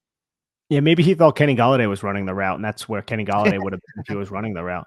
Also, got to love Derek. It was a missed opportunity because there was a lot of space. You can see it from the sideline angle. There was a ton of space on this one. That would have been his 3rd explosive play for Darius Slayton. Yes. And it would have taken him over 100, which is devastating because the Giants haven't had a 100-yard receiver. It would have been nice to get one. Look at Derek Stingley Jr. though, getting ready for the World Cup right there, kicking the ball while it's on the ground. Bam! All right, let's move on. And so now 2nd and 10, just a little zone read, 3-yard gain to Breida. Once again, Texans playing the zone read run well. There's no option for Daniel Jones. You could see 45 plays it really disciplined and then even gets in to make the tackle after he does hand the ball off. That's a picture-perfect textbook play by 45. Yes, excellent play by 45 to set up the 2nd, 3rd, and 7 of the drive. Yeah, and this play to me, man, this is one play after Daniel Jones had his only miss of the game, basically, that off-target throw to Slayton. He comes back with what I thought was his best throw of the game by far. You can say all you want that this was great design and the receiver was open, but look at this. This is a 3rd and long situation. There's no play action, so these second-level defenders can drop to depth. And what I love about Daniel Jones here, what do I always say has been his best throw, is and always has been his best throw in the NFL. It's those intermediate deep digs, and he really does a great job here. And on all of these types of throws, it's always these 15-yard type digs of layering the football over the 2nd level, but not too far over the head of the receiver, so it gets to that 3rd level of defense. And that's exactly what he did on this one. You can see from the end zone angle especially.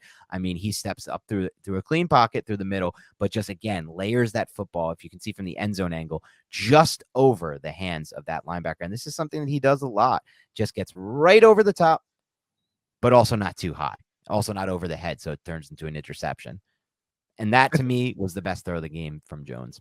It's a great play by Daniel Jones. Also, look at the formation, and it's the same exact play that we saw on the other 3rd and 7 with Wan'Dale Robinson running the quick stick here. I think he turns in an opposite direction. Number 1 receiver runs the post behind the middle hook defenders. Look how those middle hook defenders react to Wan'Dale Robinson. They just saw in the last 3rd and 7 him catch the ball, so they all just clamp down on Wan'Dale. And then Isaiah Hodgins literally doesn't have anybody within, 7-8 yards of him? Dude, it might be even more. I mean, the defender behind him is a full 10 yards, and the middle safety is far off to the left. So, yeah. And that defender behind him has to scramble because he has to account for Darius Slayton's speed from the number 2 wide receiver spot. So Well, the defender who would be behind him in terms of the yardage on the field, not the defender who is Right. more towards the sideline. He is more towards the sideline. Nobody accounts for Hodgins here. This is just a really good play call against cover two. And the Giants anticipated cover two here, and they got cover two, which is awesome because it's not like the Giants passed the football all that much throughout this game. They passed it 17 times, but Yeah. they had some timely play calls against the coverage that they expected to see against Lovie Smith. Yep. And great play call against this defense and a really nicely layered ball by Jones. Good heavy ball comes up over. He has that, that David Cutcliffe taught over the top delivery that really helps him in those types of situations where he's trying to layer the ball over that second level, and it comes out compact. It comes out with velocity. I mean, you could nitpick the ball placement, I guess, if you want, but it's really hard to hit the receiver in stride when you have to get it over the second level defender. So to me, that's actually pretty much perfect ball placement. Now we have a very nice block by Josh Azudu on this 9-yard rush Oh yeah. from Matt Breida. So Best Giants block of the game, maybe? I thought this might be my favorite it's up block of there. the game. It's Yeah. up there. I mean, Andrew Thomas probably would win that on almost True. every single play. So I'm just going to exclude him from the conversation. But this is another weak side run by the New York Giants here. And then you have Josh Azudu who climbs and he just locates Kirksey and gets rid of him from the play right here. Just watch how quick. Again, boom, get rid of him. He moves Now it's Matt Breida against damn fast for a 320-pound human. So damn fast. Cager's going to take the end man on the line of scrimmage. You're going to have Andrew Thomas scoop block on the backside. So you don't have any of these backside pursuit defenders really getting in the way for Matt Breida. It's just the alley defender who ends up making this tackle. And then Kirksey ends up kind of recollecting himself after Azudu eliminated him from the play. But really, really love the movement skills from the rookie. Yeah, that was a really good rep for Azudu and something to really get excited about if you're thinking about his long-term future potentially on this offensive line. So that sets up here. It looks like a 2nd and 1 where they just kind of go no huddle, use the sneak, pick up the yardage. 1st and goal. Little 2-yard run here.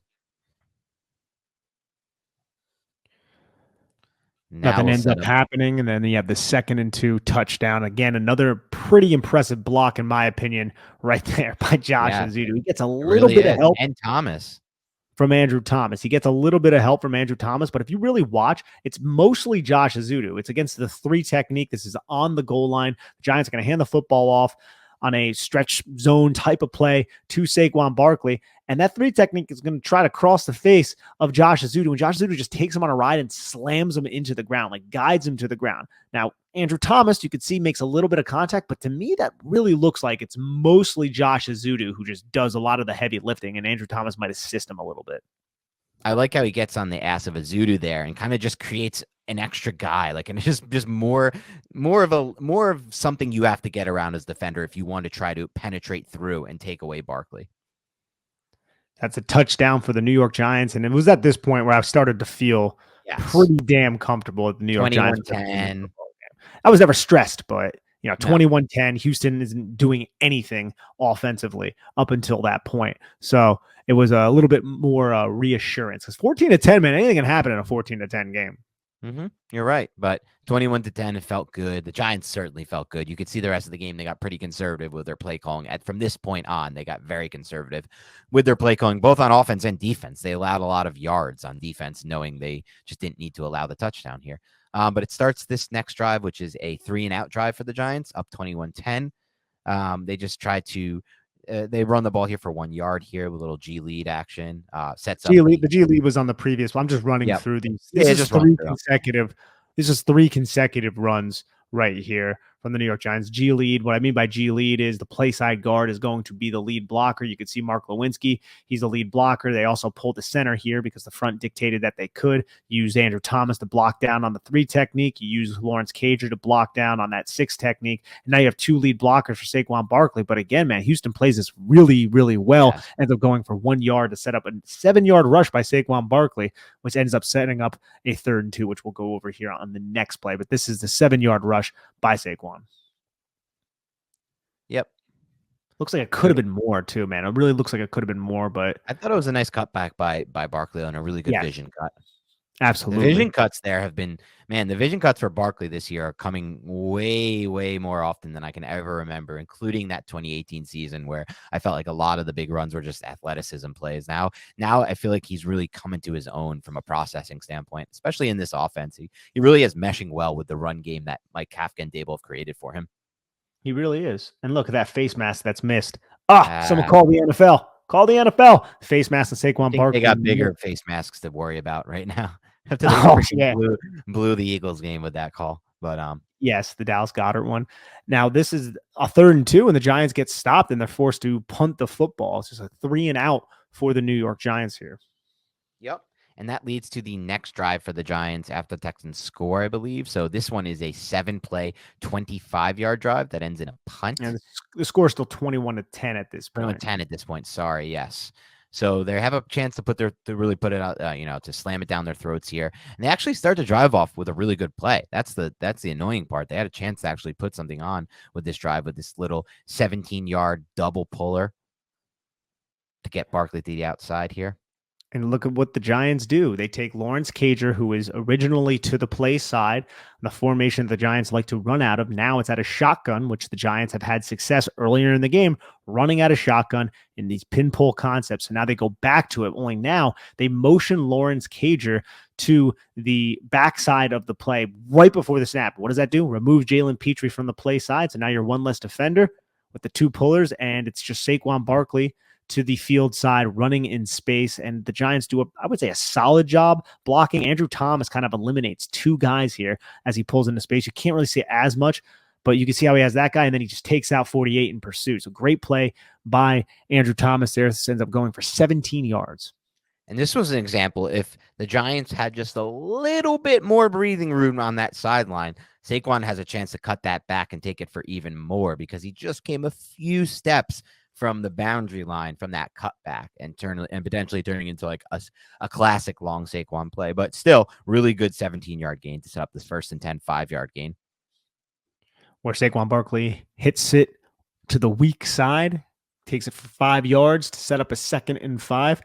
And Andrew Thomas gets beat by Jerry Hughes, the wily veteran here on this play. And Saquon Barkley ends up getting tackled for a 5-yard loss here. You can see Giants try to use number 75, Josh Azudu, to pin number 1 with the center pulling.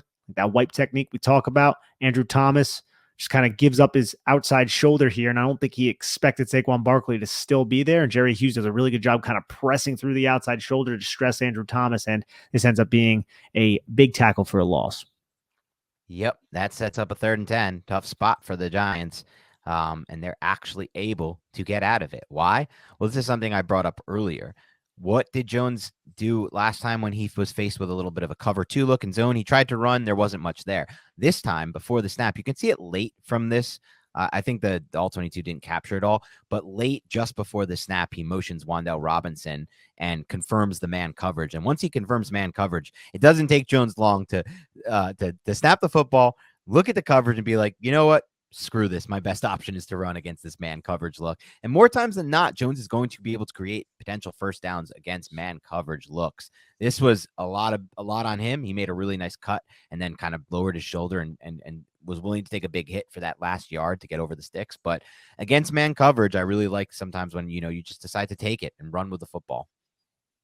Definitely. It was a good heads up play by Daniel Jones, and you can also see how the Giants block this up well. The Texans send some pressure here, and watch Josh Azudu just throw Christian Kirksey out of the club right here. Christian Kirksey tries to blitz, something he's been doing all game. Josh Azudu just shoves him right into John Feliciano, and they both just kind of toss Christian Kirksey on the deck. Everybody washes their assignments to their right, so Daniel Jones just goes right to his left and picks up this easy 11 yards for him. You love Azudu on this one, Nick? I love Thomas on this one. I love watching 78 on this one. 78, his rep is so fun here. He's just, look at him. He's just so in control.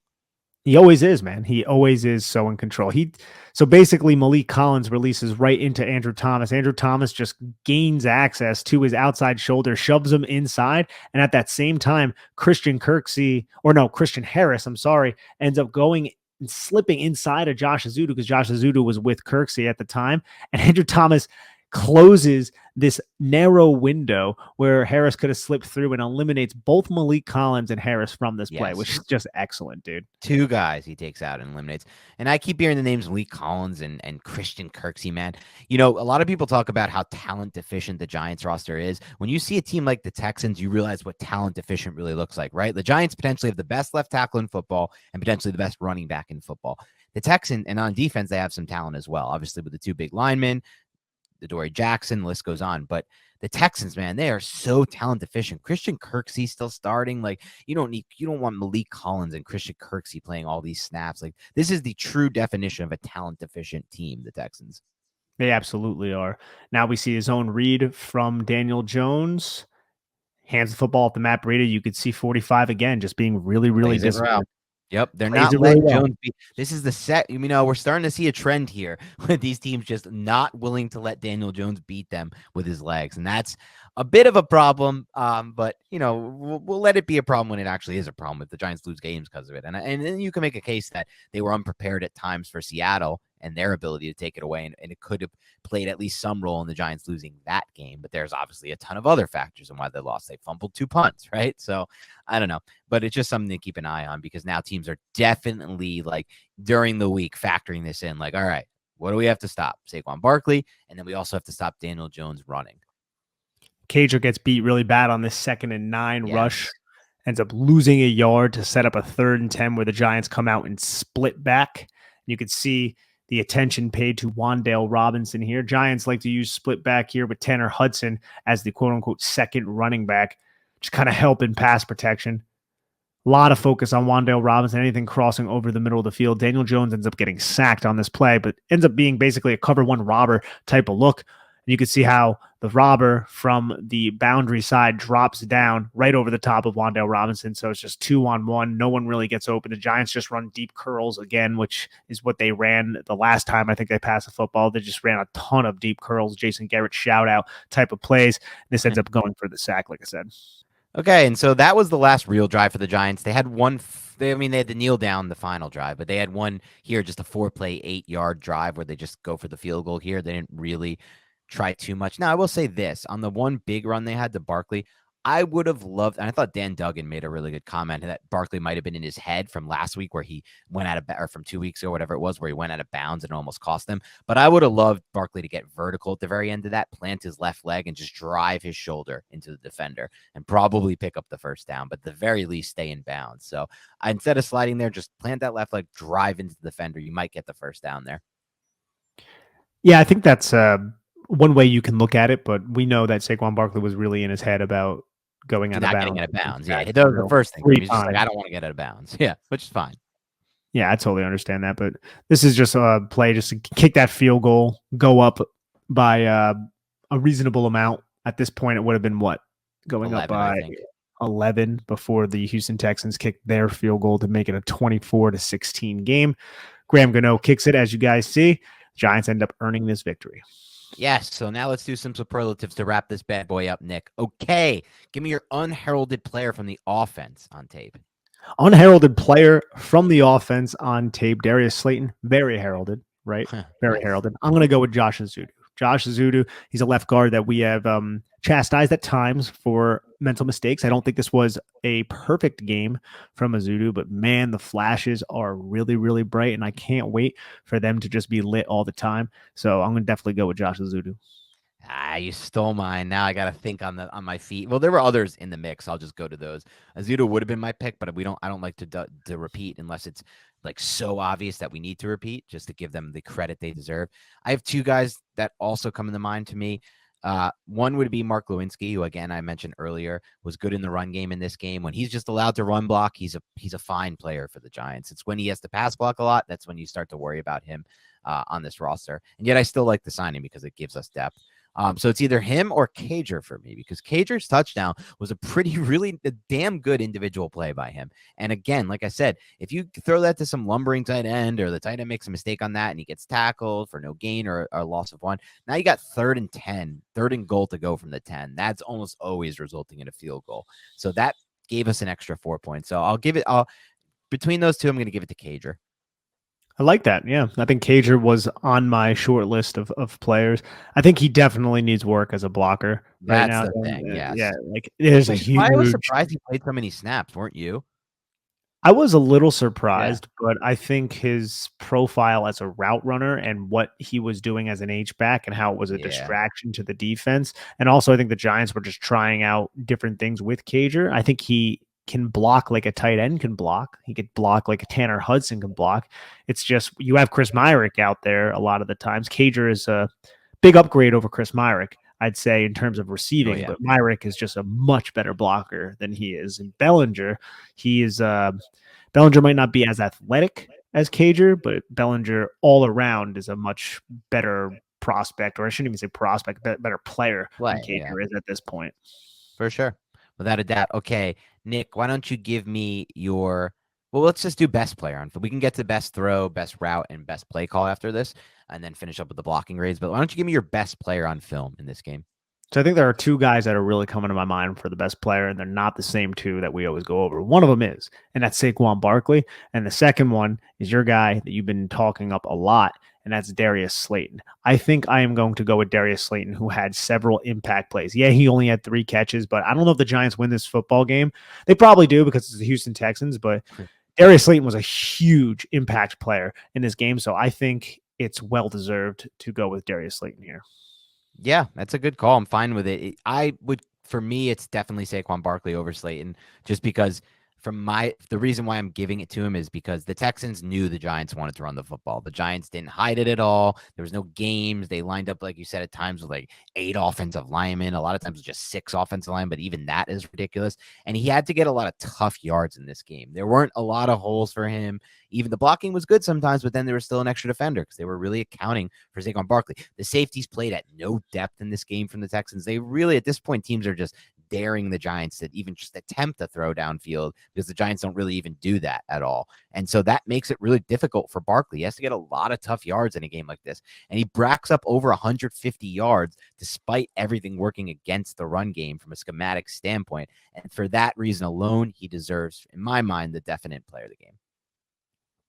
Okay, let's get to the best play call of the game from Mike Kafka. Best play call of the game for Mike Kafka was the second 3rd and 7, just going right back to the well on the first 3rd and 7 against the same type of defense, that same type of formation. And now you don't throw to Wandale, you use Wandale as basically a distraction to occupy the middle hook defenders, hit the number 1's post on the backside. Isaiah Hodgins was wide open. So I'm going to go with that play call. Yeah, I'm not gonna come off of it and pick anything else. That was my favorite play call of the game, and I'm sticking with it. So we like to we give some diversity here, but that we're gonna stick there because I thought it was the best one. How about the best throw in the game from Daniel Jones, or your favorite throw? Best throw in the game is probably that same play. I just liked a little bit of touch over the top. I think the Wandale Robinson pass is in consideration. I think the Darius Slayton throw is both of them could be in consideration. It's not like Daniel Jones had too many completions in this game. I think he only had 13, but if I had to choose one, it's the Hodgins second reception, the one that we just covered. Yep, that's mine too. Again, I love, as I talked about when we broke it down, I just loved the trajectory of the football, layering it over that second level defender, but also a compact, tight spiral with velocity and not too high. So it gets that third level where they can pick the ball off. So that's mine there as well. How about the best route run in this game from any Giants player? Best route run is interesting. Yeah, None are really jumping out to me me. too. I might be forgetting one or two. I'm sure there Nope. are Darius Slayton route that was pretty solid, but I'm probably gonna just go with the whip route by Darius Slayton just because it ended up Damn it. working. But it wasn't even like it That could have wasn't hurt even half. something. Yeah, yeah, it wasn't even something Yeah. that like really stood out as an amazing type of route. It was just a good play overall because of the end result. Yeah, I don't know. I don't have much. I might go with that one too. Last week we had a clearly defined one. It was the out and up double move by Slayton that should have been a touchdown that they just didn't throw. But this week there wasn't really any of that either. So I don't know. I guess I'd go with that whip route as well. How about let's wrap this thing up with your offensive line grade. So let's start with a pass blocking grade 1 through 10. Pass blocking first. I am going to go with a 5.2, and that might even be kind of generous there. I think the blitz and the twists were what gave the protection a lot of different issues. We saw good individual efforts from Andrew Thomas, from Saquon Barkley in pass protection, but overall it wasn't all that great. And Daniel Jones still ends up getting hit despite the fact they didn't even drop back 20 times. Yeah, that's a fair grade. I'm gonna go with the 4.9, just a below average mark. I think. Look, I thought the pass protection was good against Seattle, and I know you agree. We went over it on the podcast last week, but this wasn't the same example of that. Now, I think one note that you mentioned, which is definitely true, and I don't know how much consideration or weight I should put on it, is that they didn't do so bad when it was just like a 4-man pass rush and it was not actually blitzing. But when the Texans blitz, like you said, and they did do that a decent amount, that's when there was a lot of trouble. So how much of that you can blame on the offensive line, or just, if you have 6 men coming against 5-man protections or whatever, 6-man protection with a back, it's not always easy for the offensive line, but I still think 4.9 at best. How about the run blocking grade, 1 through 10? It was much better than the pass blocking. So let's go with a good 8.1. Okay, nice. I'll go 7-7. I still think a lot of it was dirty yards created by Saquon Barkley, some nice vision cuts, but there were definitely some really well blocked plays. So for that reason alone, it should belongs above the 7.5 range. So 7-7 for me. Works great, man. It was a sloppy, kind of gross type of game, but hey, you're gonna win those types of football games, and I think the Giants are going to, or at least I hope, and I do think too, the Giants have more up their sleeves, and the game plan will change every time the Giants have a different type of opponent. We might even see that as early as this week. Yeah, I would agree with that as well. And guess what, Nick?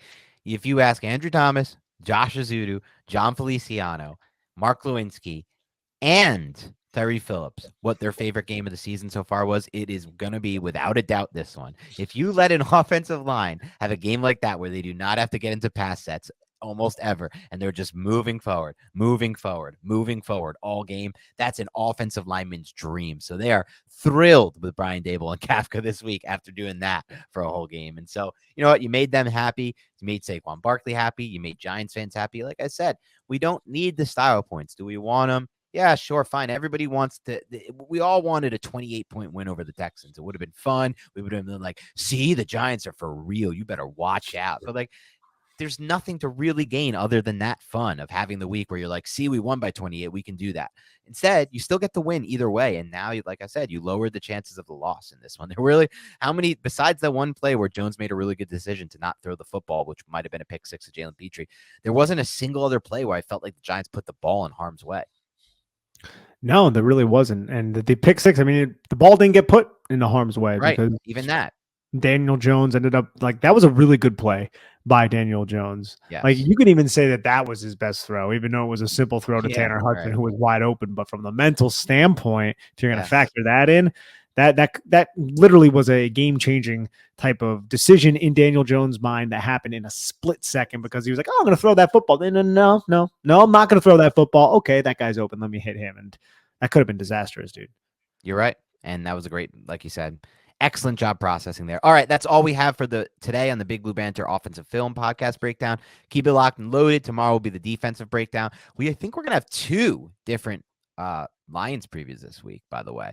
We have 2 different guys. One is a former NFL All-Pro, and the other is an excellent film analysis who knows a lot about the draft as well. So it's 2 differing points of views, one more of a film guy, one more of a former player. So we'll have some previews. We're going to have a defensive film podcast. We'll probably do a mailbag as well. So a lot of content still coming heading into this big Lions game for the Giants. And if they win this game, the numbers start to really work in their favor. They're going to have a really good chance of making the playoffs. So at least mathematically speaking, and who knows. Look, 538 was the same people who said Hillary Clinton was going to destroy Donald Trump in the election. So who knows about these projected models? So they could be, anything could happen in this thing. If they can't predict the presidential election, maybe they can't predict the playoffs, but I don't care. I'll use it to my advantage anyway. And I'll be like, yes, we have a 93% chance to make the playoffs. All right, Nick. So let's look forward to that. Let's see what happens. Lions are going to be a tougher match than the Texans. I don't think we're going to have a game like this one where we're kind of just like cruising, watching this thing like, yeah, whatever. We're up 21-10. Who cares? The Texans are driving. They're not going to score. The Lions can put up some points, and they've been playing better football as of late, by the way. They're on a 2-game win streak after beating the Packers and the Bears. So big game coming up. Like I said, locked and loaded. Please, if you like this content and you're just watching for the first time, hit that like button down there. I'm going to start calling this out at the beginning of videos. Hit that like button, hit that subscribe button, hit that bell button. That'll tell you when new videos are coming out. Help us grow this page. We're almost at 2K subscribers. We want to build that to 10K. We really need your help to build this thing, and that's how we can deliver more content. Because guess what? The most fun, like, we're delivering the film now. That's what we're known for. But you know what I've always been excited about, Nick? And we could talk about this more off pod, but draft coverage, man. We could start to do some fun things video-wise with the draft, and that's going to be unique type stuff. So just excited about all this moving forward. I'm really happy we're finally doing this YouTube thing. So thanks to everyone who has supported us and made this possible. We'll talk to you soon.